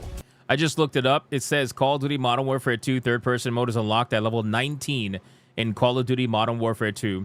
The playlist functions like the regular multiplayer modes, but with an over-the-shoulder view. The player can also swap between left and right shoulder when aiming. Aiming down sight will zoom the camera view. Using a red sight and all that will increase the zoom. However, using a sniper scope or thermal scope will turn the camera view into a first-person view when aiming down the sight. The third-person mode is only available with the Team Tactical playlist, which features 2 teams of 4 players in 5 game modes: Team Deathmatch, Domination, Demolition, Capture the Flag, and Search and Destroy. That's why I just read on their Wikipedia. The slabs range from forests and trenches to warehouses and buildings, and they're randomized each round. So you'll play through several different configurations in the course of a single match. Kill Block has 500 possible configurations and is about the size of Modern Warfare 3's Shoot House map, Infinity Ward said. It's supported in all the game's core multiplayer modes. The combination of the dynamic map and the randomized loadouts made gun game a blast. 10 players per team can create opportunities to strategize together, but as teams dwindle, you'll need to play more carefully in order to maintain an advantage. Or do you think he actually did all this, or do you think like this is a script that Infinity gave the journalists to read as they do a video of B-roll that they were provided imagery for? You know, like they clearly didn't record this gameplay. I feel like they were given this imagery and this video to utilize and then make their own video from there. Or avoid being overrun. With each round, you're forced to figure out the best way to approach the map and to use different elements to gain high ground, take cover, avoid being flanked, and ambush your prey. The best part of the Kill Block map, however, is my favorite part of all this.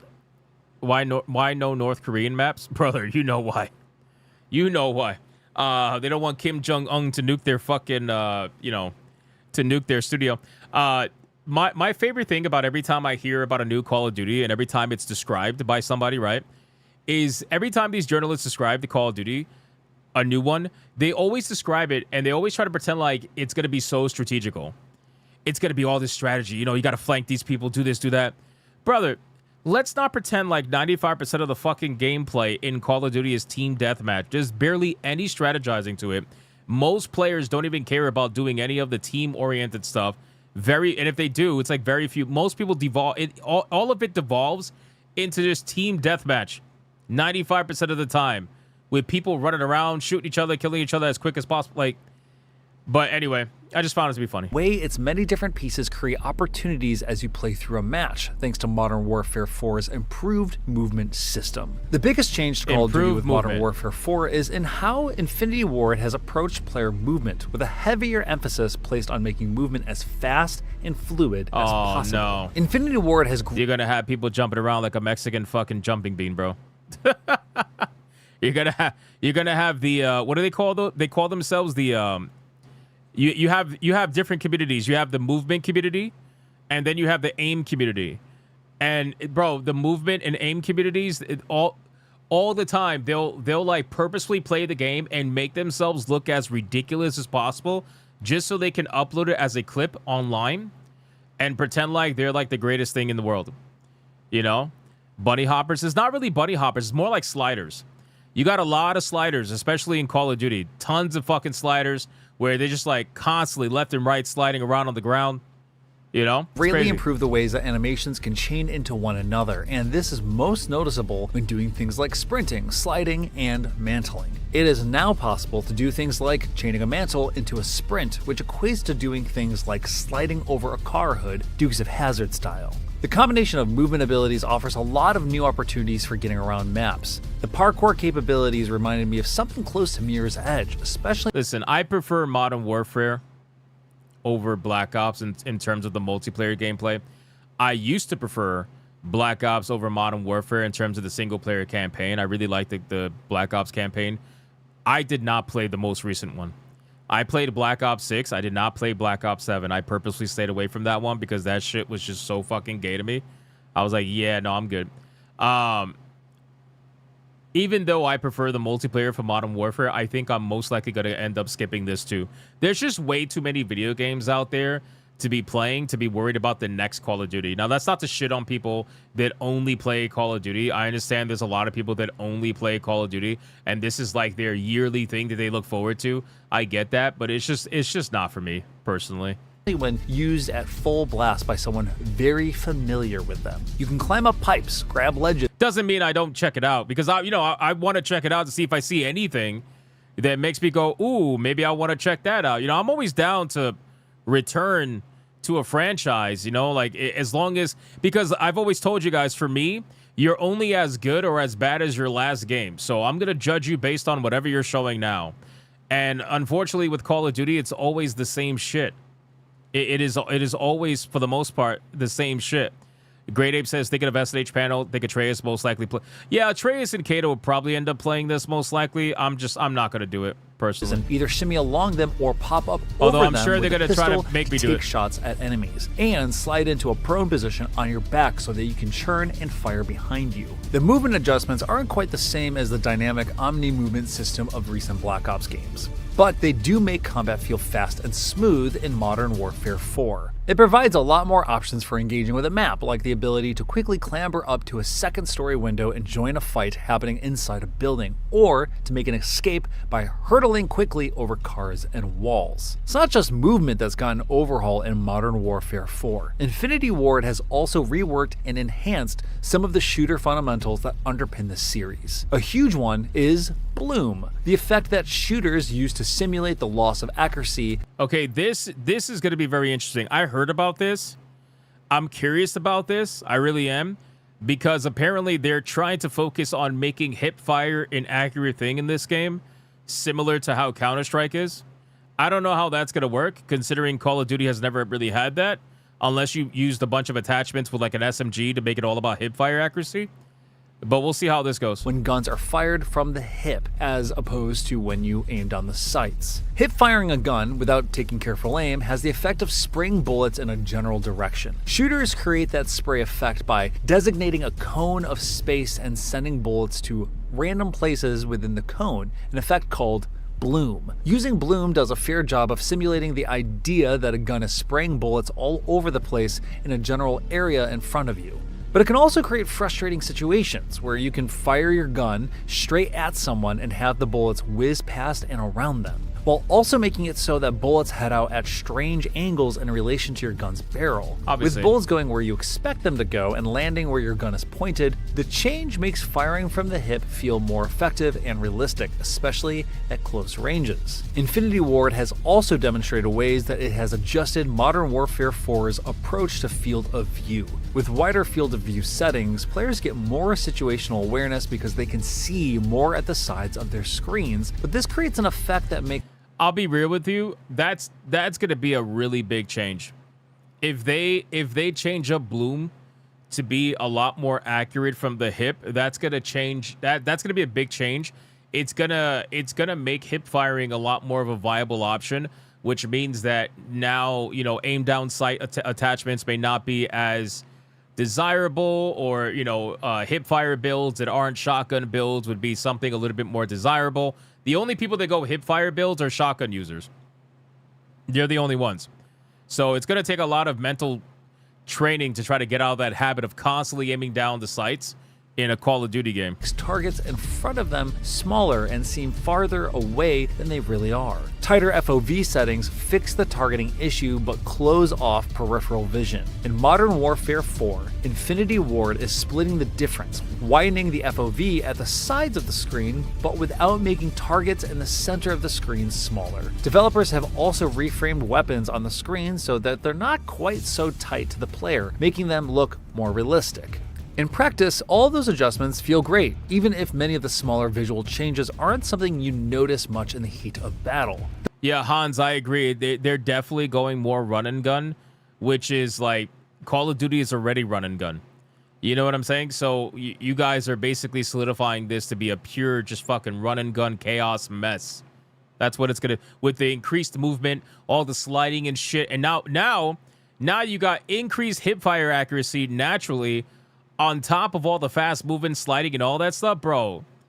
You're gonna have people running around like fucking chickens with their heads cut off. It's gonna be crazy. The bloom adjustments are definitely noticeable, however, and making firing from the hip in an emergency seem much more viable. In practice, that improves the immediacy of Modern Warfare 4. In multiplayer battles I played, hip firing made moves like jumping through a window or rounding a corner to get the drop on someone feel more viable as strategies than they might have in the past. That little bit of time saved by not aiming down sights can be used to your advantage much more often, thanks to bullets reliably winding up where you hope they will. Infinity Ward showed off a lot of Modern Warfare 4, and even with only a small taste of how it plays, the game's new modes and gameplay enhancements seem promising. Nothing we saw fundamentally alters what fans have come to expect from Call of Duty or a Modern Warfare game, but Infinity Ward brought a lot of improvements to the formula that add up to some pretty meaningful changes that made for some fun, exciting battles.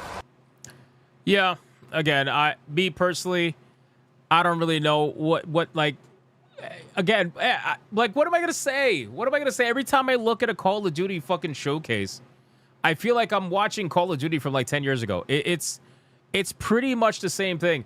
I would have loved if Infinity would have given these journos some fucking clips of how the bloom changes actually like take effect. I think that would have been great. Right, if you're talking about all these bloom changes that sound good in terms of it, like in practice, show some gameplay footage of the bloom effects and how it changes in this game. I think that would have been great. But all we got was a bunch of B-roll footage of the levels, which again they look nice, but they always look nice. So what the fuck about? What am I supposed to say? I don't know, man. Like I said, me personally, I don't have any interest in this. I've checked out of Call of Duty for a long time. You know, maybe Kate and Atreus would end up playing this, and I'm sure they'll be like, hey, come play, man, come play. And I'm like, yeah, I mean, they're already trying to get me to play Halo Infinite, and I might check that out because it's free to play. But, you know, at this point, I don't know. This video is all marketing talk. It is basically all marketing talk. It was a whole bunch of fluff. The only thing I was interested in was the bloom changes. That was it. That's the only thing I was interested in. But anyway, that's only because I'm a Call of Duty player. I'm sorry, I'm a Counter-Strike player, and I like firing from the hip, obviously, because that's what Counter-Strike is 9 out of 10 times. So anyway, that's basically it for the Call of Duty situation. Let me resume the TTS, see what you guys have to say, and then we're going to check something else out. Where the monkeys? Wow. Wow. Wow. How is that literally the next comment?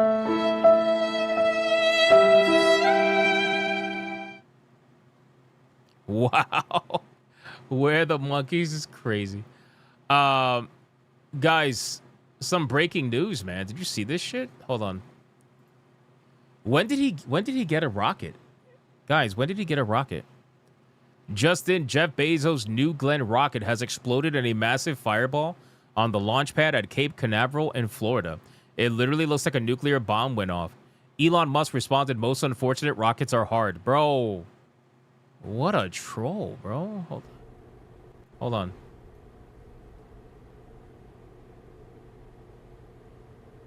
Wow. Wow. Holy shit. That is crazy, bro. He's had rockets for a while. Really? He's had rockets for a while? I didn't know that. I didn't know that. Yo, Elon Musk is a fucking troll, bro. 2 billionaires battling it out with rockets. I hope nobody was in that. Was it an unmanned rocket? Yeah, he's had rockets. I really didn't know that. I swear to God, I don't follow billionaires like that, so I really... Good meme potential? Definitely.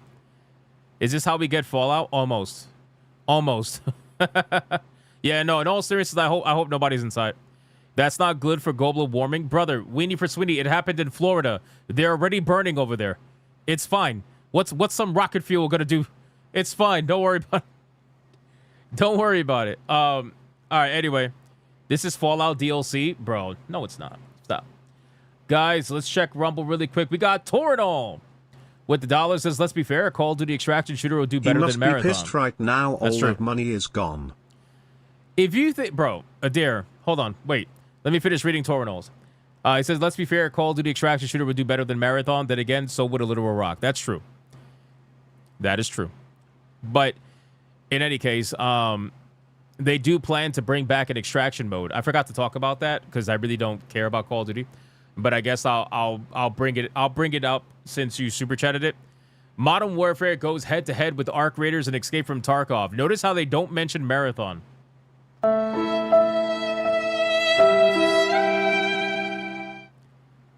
This is how, guys. Can I just say one thing?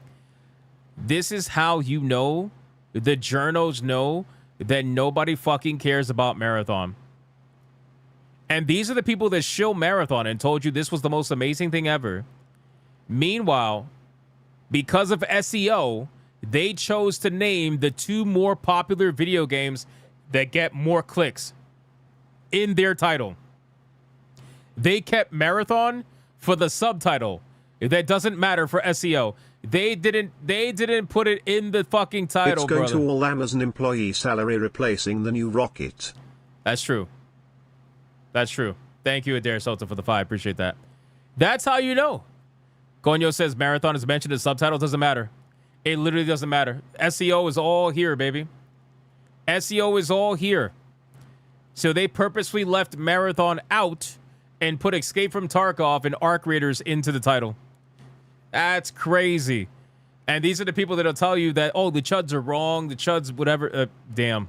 That's rough. But yes, apparently they are bringing back Call of Duty's extraction shooter mode DMZ.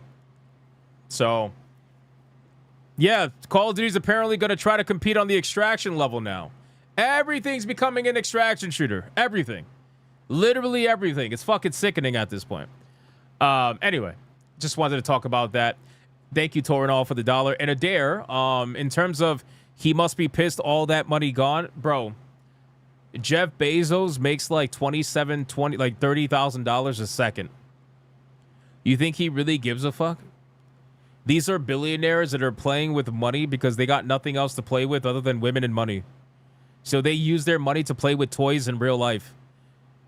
You know how we used to fake blowing things up with toys? These people are actually building things and blowing them up in real life. You know? They don't give a fuck. They don't care. Taileye. Muahahaha. Stop that! Stop, old man Cad. Seriously. You waited till the TTS went back on, and then you did that, you son of a bitch. Stop. DJ Conic with the membership over on Rumble. Thank you, my man. I appreciate it. Thank you, sir. Anyway, all right, let's talk about Tides of Annihilation. We got to talk about that game. Now, this I'm excited for. Call of Duty's like whatever. This I am excited for. Let's go over to Tides of Annihilation. All right, let's talk about the upcoming video game Tides of Annihilation. Now, this game, as you guys are aware, a lot of people have been excited for this game for a while now, myself included. I'm hoping that it is good. I really am. This is one of those video games that were showcased at the same time that a lot of these Asian-style, action adventures, Souls-like, semi-Souls-like video games were all announced back to back to back. Tides of Annihilation is the one that a lot of people have been excited about. It says new behind the scenes Look at Tides of Annihilation. It looks incredible. Inspired by Arthurian legend and set in modern London and mythical Avalon. Play as Gwendolyn, who has the ability to summon and command spectral forms of the Knights of the Round Table. First hands-on offline playtest event will happen this summer. Designed to emphasize fast-paced combat and exploration. Wanted the Giant Knight from the first trailer to keep its model incredibly detailed, even while moving fast during combat. Worked closely with Epic to build a hierarchical mounting solution using Unreal Engine's nanite mesh technology. Teamed up with the developers at Eclipse Glow to analyze CPU and GPU heat maps. Working directly with NVIDIA to implement pad tracing and super resolution. Fine-tuned seamless transitions for character animations. And created realistic Claude simulation logic and enhanced detailed facial expressions. Let's check this video out, guys. This is a 3-minute trailer. I'm excited, man. Let's go.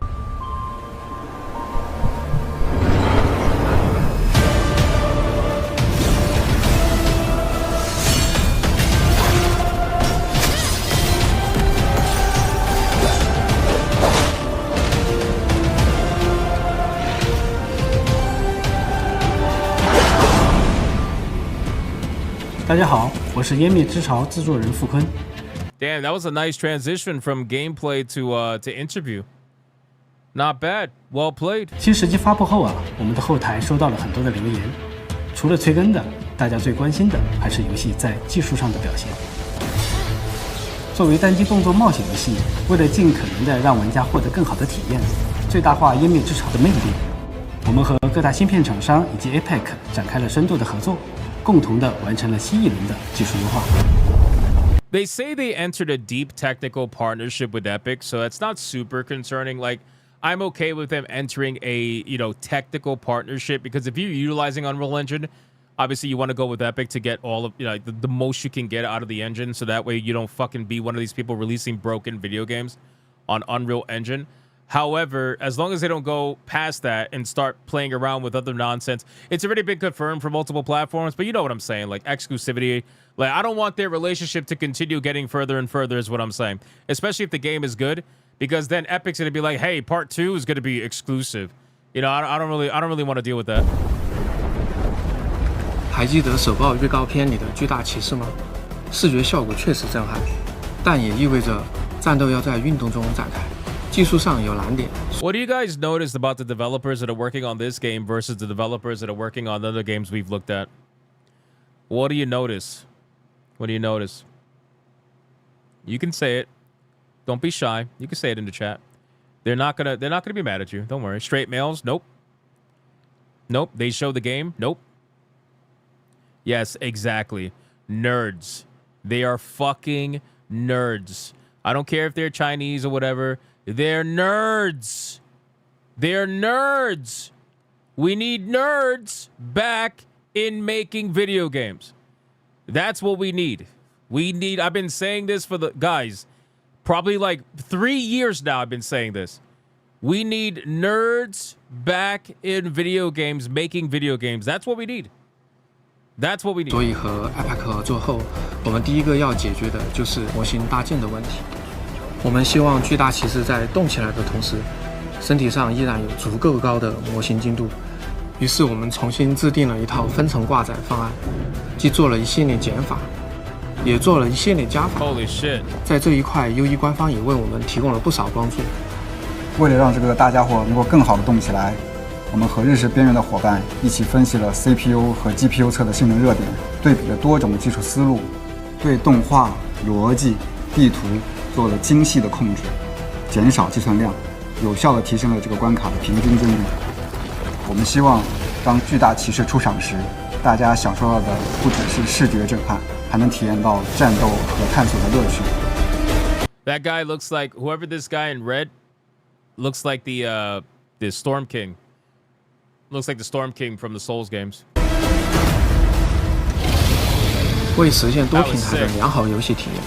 我们与英伟达进行了深入的沟通，除了时装超分、光追等技术外，还请对方提供了更详细的性能分析。未来将在驱动层进行联合优化，同时腾讯也提供了技术帮助。此外，在多方协助下 ，Damn, you got all kinds of people working on this game. You got Epic Games, Tencent, NVIDIA. Jesus Christ, everybody's putting money into this game, bro. This shit better be insane. I mean, don't get me wrong. It looks pretty insane for the most part, but obviously it all comes down to how it plays. 我们也优化了角色的无缝演出、动画过渡效果、布料结算的真实感、人物面部表情控制等各类细节。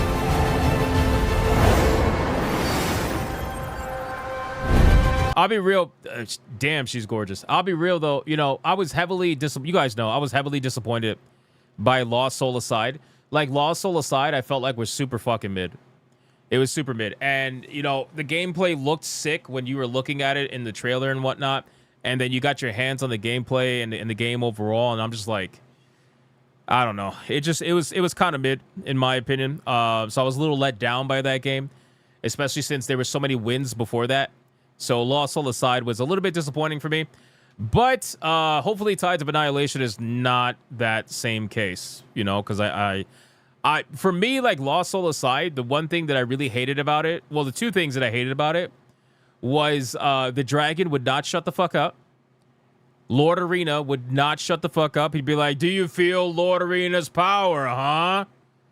What do you think about Lord Arena's power, huh? Feel Lord Arena's power. Lord Arena doesn't understand what you're saying. It's so annoying, bro. So annoying. It was like non-fucking stop. And then not only that, the combat had zero weight to it. I mean, zero. I have never played a video game. Well, that's not true. It's been a long time. It's been a long time since I played a video game that had this level of like zero weight to the combat, where it's like every swing, it didn't matter how big the weapon was. Every single fucking swing had zero impact. I felt like I was hitting with a paper mache weapon. It was terrible. So I know that they ended up patching the impact and try to make it a little bit better, but I played it with the patch. It wasn't that much better. It wasn't that much better. The voice acting, I'm not even going to get into that. That shit was awful too. But, you know, anyway, McDuggan's TTS, Lord Arena TTS, bro, no, stop. 感谢我们合作伙伴的支持，让咱们的游戏优化能更扎实、更有底气。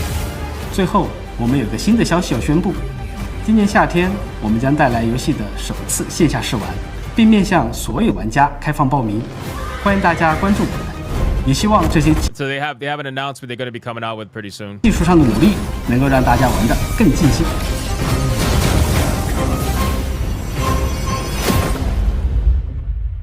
That was pretty sick. Yeah, PS5, PS5 Pro, Epic Game Store, Steam, Xbox. Okay, so it's going to be available everywhere. That's good. Yeah, I mean, again, this looks pretty sick. I'm excited for it. I really hope that it's good because, like I said, I was let down by Lost Soul Aside. And, you know, this game definitely looks, from a visual and combat perspective, a lot better. The little bit of combat that I did see in other trailers did look more impactful, but it all depends on how, you know, you're actually playing it, you know. But I would definitely be reviewing this game without a doubt. You guys know that for sure. Wukong-like tech demo, you think? It's possible. I think they're definitely going to show probably anywhere between maybe 20 to 40 minutes of gameplay. I gotta imagine they're probably going to do some sort of showcase where they're, you know, maybe they go through one level or something like that. Like, I think that's what they're going to probably end up doing. So I'm sorry, half the time Chinese sounds like cars racing by. Bro, what? You got Nier Automata vibes? Yeah, that's fair. That's fair. So we'll see what ends up happening. They might end up doing something at Summer Games Fest. Again, I'm surprised all these companies are dropping these trailers and dropping all this stuff not on the Summer Games Fest. Everybody's dropping their shit on Twitter. These companies don't even give a shit anymore. They don't care about the Summer Games Fest. They're like, yeah, no, it's fine. We'll just do our own marketing. They don't care, which I think is actually pretty amazing. So, I don't know. We'll see. But as of right now, I don't even know if this game's coming out this year. Is it coming out this year? Did they actually say it was coming out this year? Jason said, I was just thinking of ordering Chinese food. That was me yesterday, bro, because everybody was talking in the Wukong voice, talking about egg rolls, and I'm like, stop. Stop that. Because they can't afford a $100,000 trailer. That's true. That's true. They don't want to be the next High Guard. Well, you know, it's funny. I wonder what the final video game is going to be for the Game Awards this year. I even wonder if Jeff Keighley, like, you got to imagine, Jeff Keighley tends to do humiliation jokes at the Game Awards. I have a feeling that he's probably gonna do one about High Guard. He's probably going to do like some sort of joke at the end where he'll reference it or he'll say something along the lines about it and kind of make fun of himself over it. I feel like that would be the smart thing to do. He should also apologize to everybody because he said that people will be apologizing to him in 48 hours and then High Guard died. So he should apologize to everybody instead. But we'll see what ends up happening. He brings Muppets to compensate for his failures. Yeah, the Muppets are basically his way of self-felting himself. You know? His name is Kung Fu. I can't. Don't make fun of his name. Kung Fu is a nerd. Okay? He's doing good. He's working on the video. He's doing good. All right? You can either have Kung Fu or you can have they, them. Make your choice. Make your choice. Anyway. All right, boys. Let's move on. Let's move on. Let's get the TTS out. Journos will target this game and the Game Freak one. Yes, they will. And they would call it... They would call Hashtag it misogynist. Talida, I don't care if she has a mask. IW Lisa always wore a mask. What? Was that Bart Simpson? Was that Bart Simpson? We have a Bart Simpson voice? That's not Bart. There's no way. There's no way. Bart Simpson returns? There's no way. You'll pick Kung Fu over they, them? Yeah, I mean, I think most people would, to be honest with you.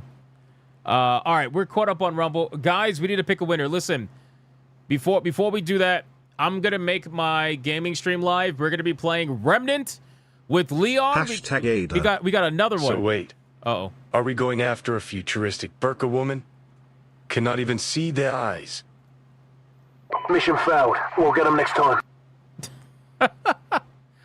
Yeah, I suppose so, Dragon.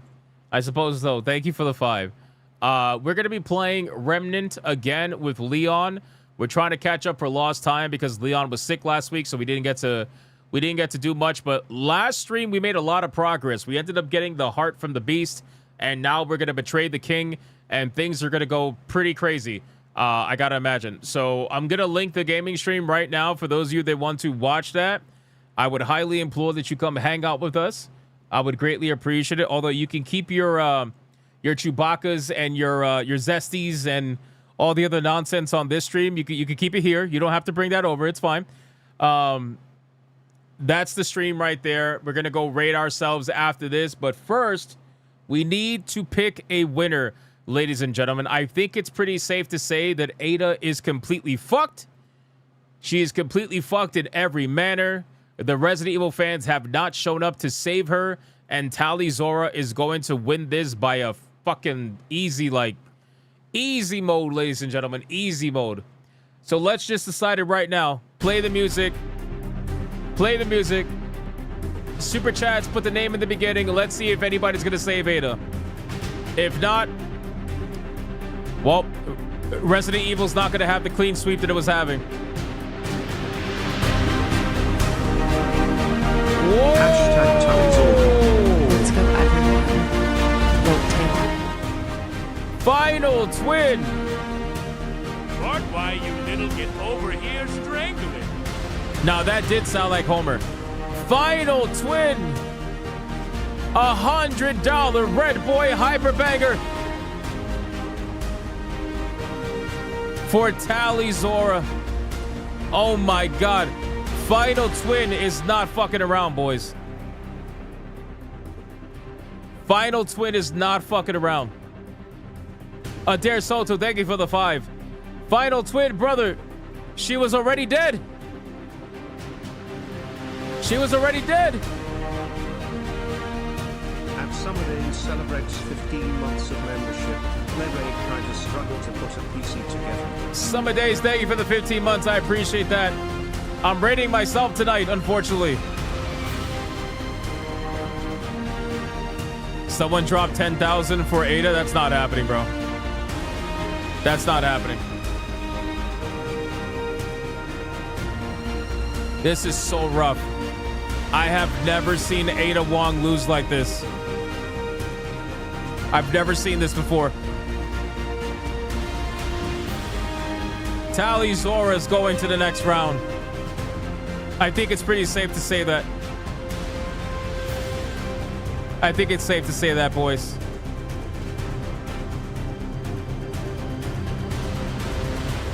Oh my God.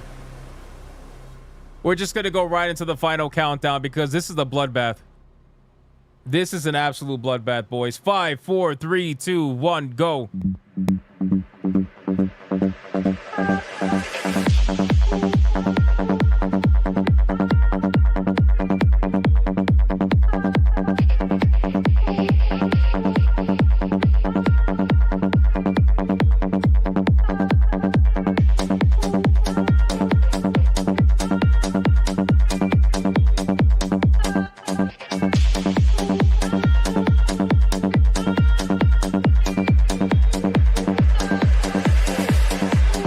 Waiting for lag, waiting for lag, waiting for lag, waiting for lag, waiting for lag. And that is it, boys. Let's do that again. Let's do that again. Holy shit, ladies and gentlemen. That was unbelievable. Talk about a absolute destruction. At Zigzall celebrates 13 months of membership. Hey Hypnotic, after your stream is over, raid Kaida so we can watch him struggle upgrading That's his PC. Two people telling me to raid Kaida. I'm going to be raiding myself. I got a gaming stream after this. You guys can click Kaida stream. Somebody link Kaida stream in the chat, please, mods, if you can. Link Kaida stream in the chat right now if anybody wants to go watch him struggle to build a computer. Black people usually don't build things. All right, the numbers are in. We got Ada Wong at $35 versus Tally Zora at $5. At Weenie Sweeney celebrates 9 months of membership. FH6 sold 6 million copies. Is it 6 million copies or is it 6 million players engaged? Let's be honest. Is it 6 million copies or 6 million players engaged? I think it's 6 million players engaged. I'm pretty sure. Guys, Tally Zora is at $545.82. Jesus. Guys, was this necessary? Final Twin? King Demon Wing? Was this necessary? Mass Effect fans. Mass Effect fans, was this necessary? The winner and moving on to the next round is none other than Tally motherfucking Zora, ladies and gentlemen. That's right. That's right. Oh my God, bro.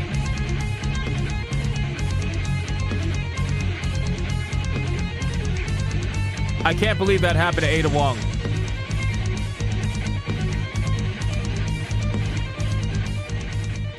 I honestly, I cannot believe that happened to Ada Wong. Like, I know people love Tally, but god damn, bro. Like, what the fuck? This is crazy.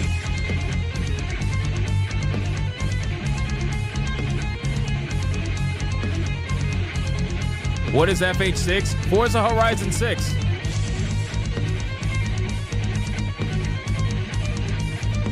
Hashtag Mount Lady. Oh, stop it, Benjamin. Stop it with the Mount Lady votes, I swear. Mahaha. No!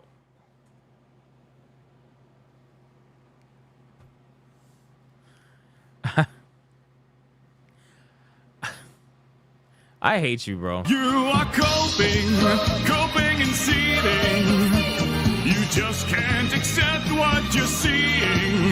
Yes, you're coping and seething. The truth is scalding, and now you are molding and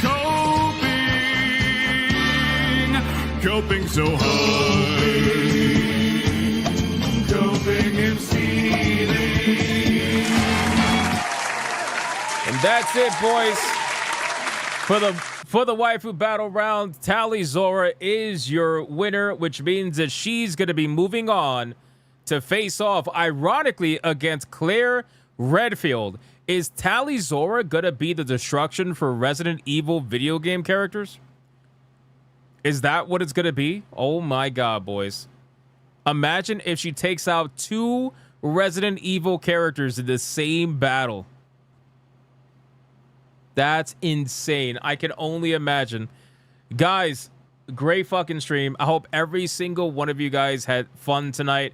It was fantastic. I had a great time. Join me over on Griffcast tonight with me and Leon. We're going to be playing Remnant from the Ashes.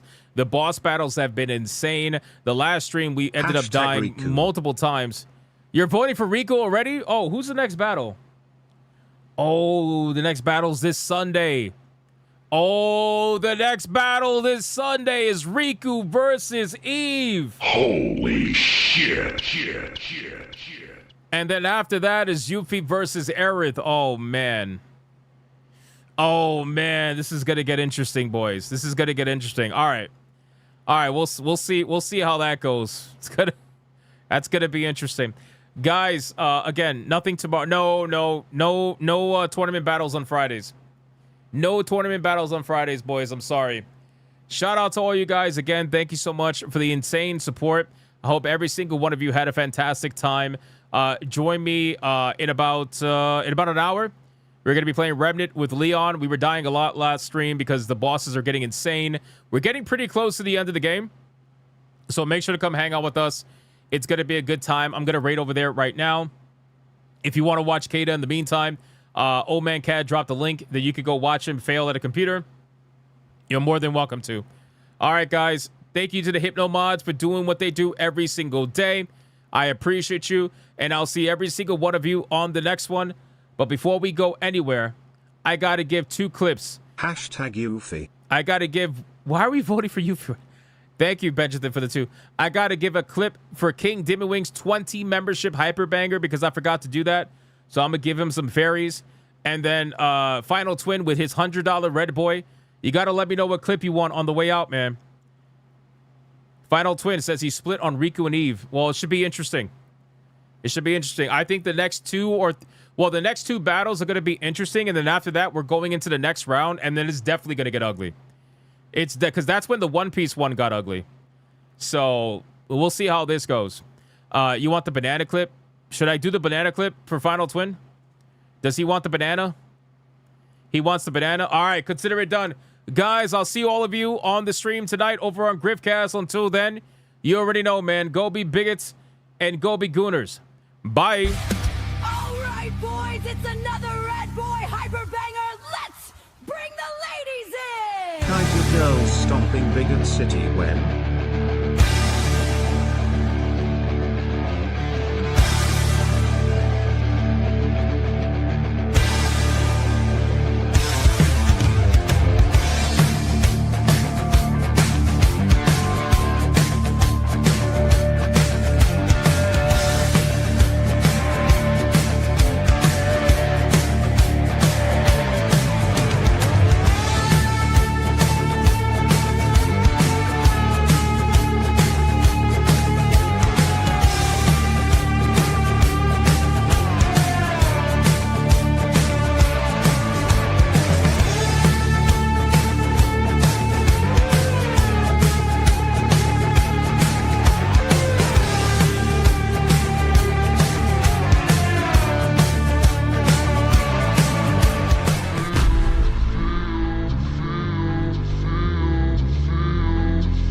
This is the last one.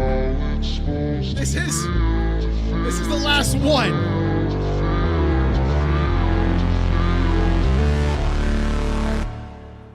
I hypnotic, cha cha cha, hypno, yes,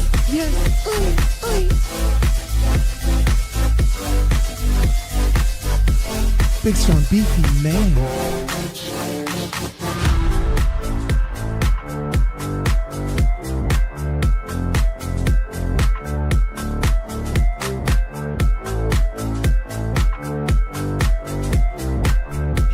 Got that bull scene ready to pop.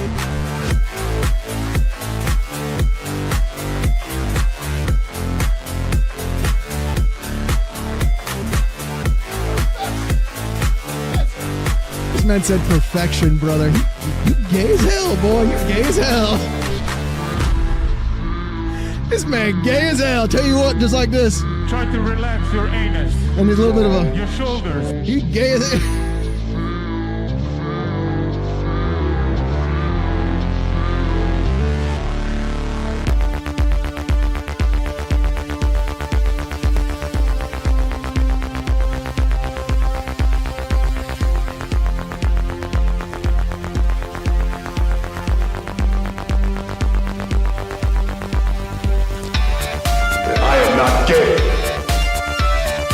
I have relationships with women and sex with men.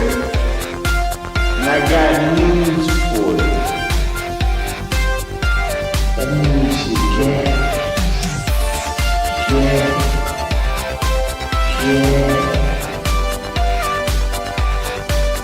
Poor kids are just as bright and just as talented as white kids. Her dog or her cat was named Vagina. Vagina.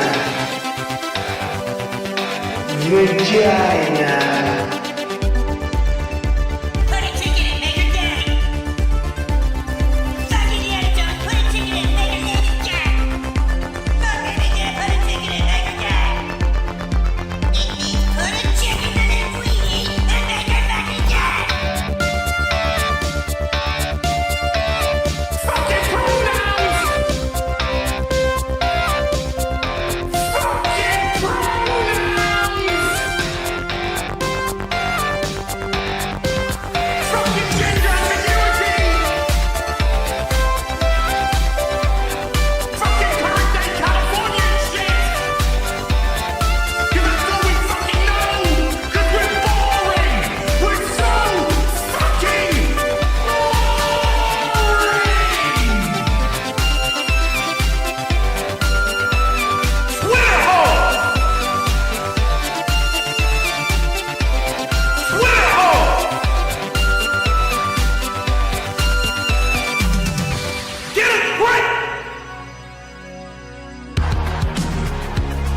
At the touch of the black man,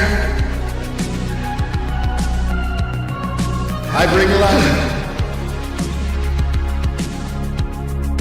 I bring life.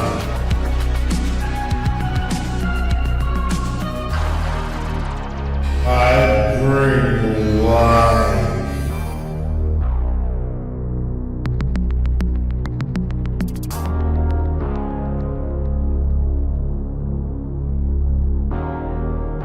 I bring life.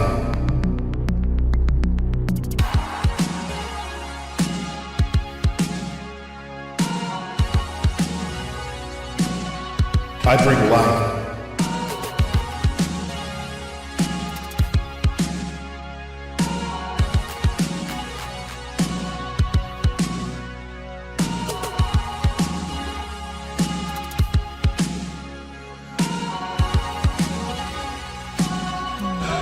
That's right!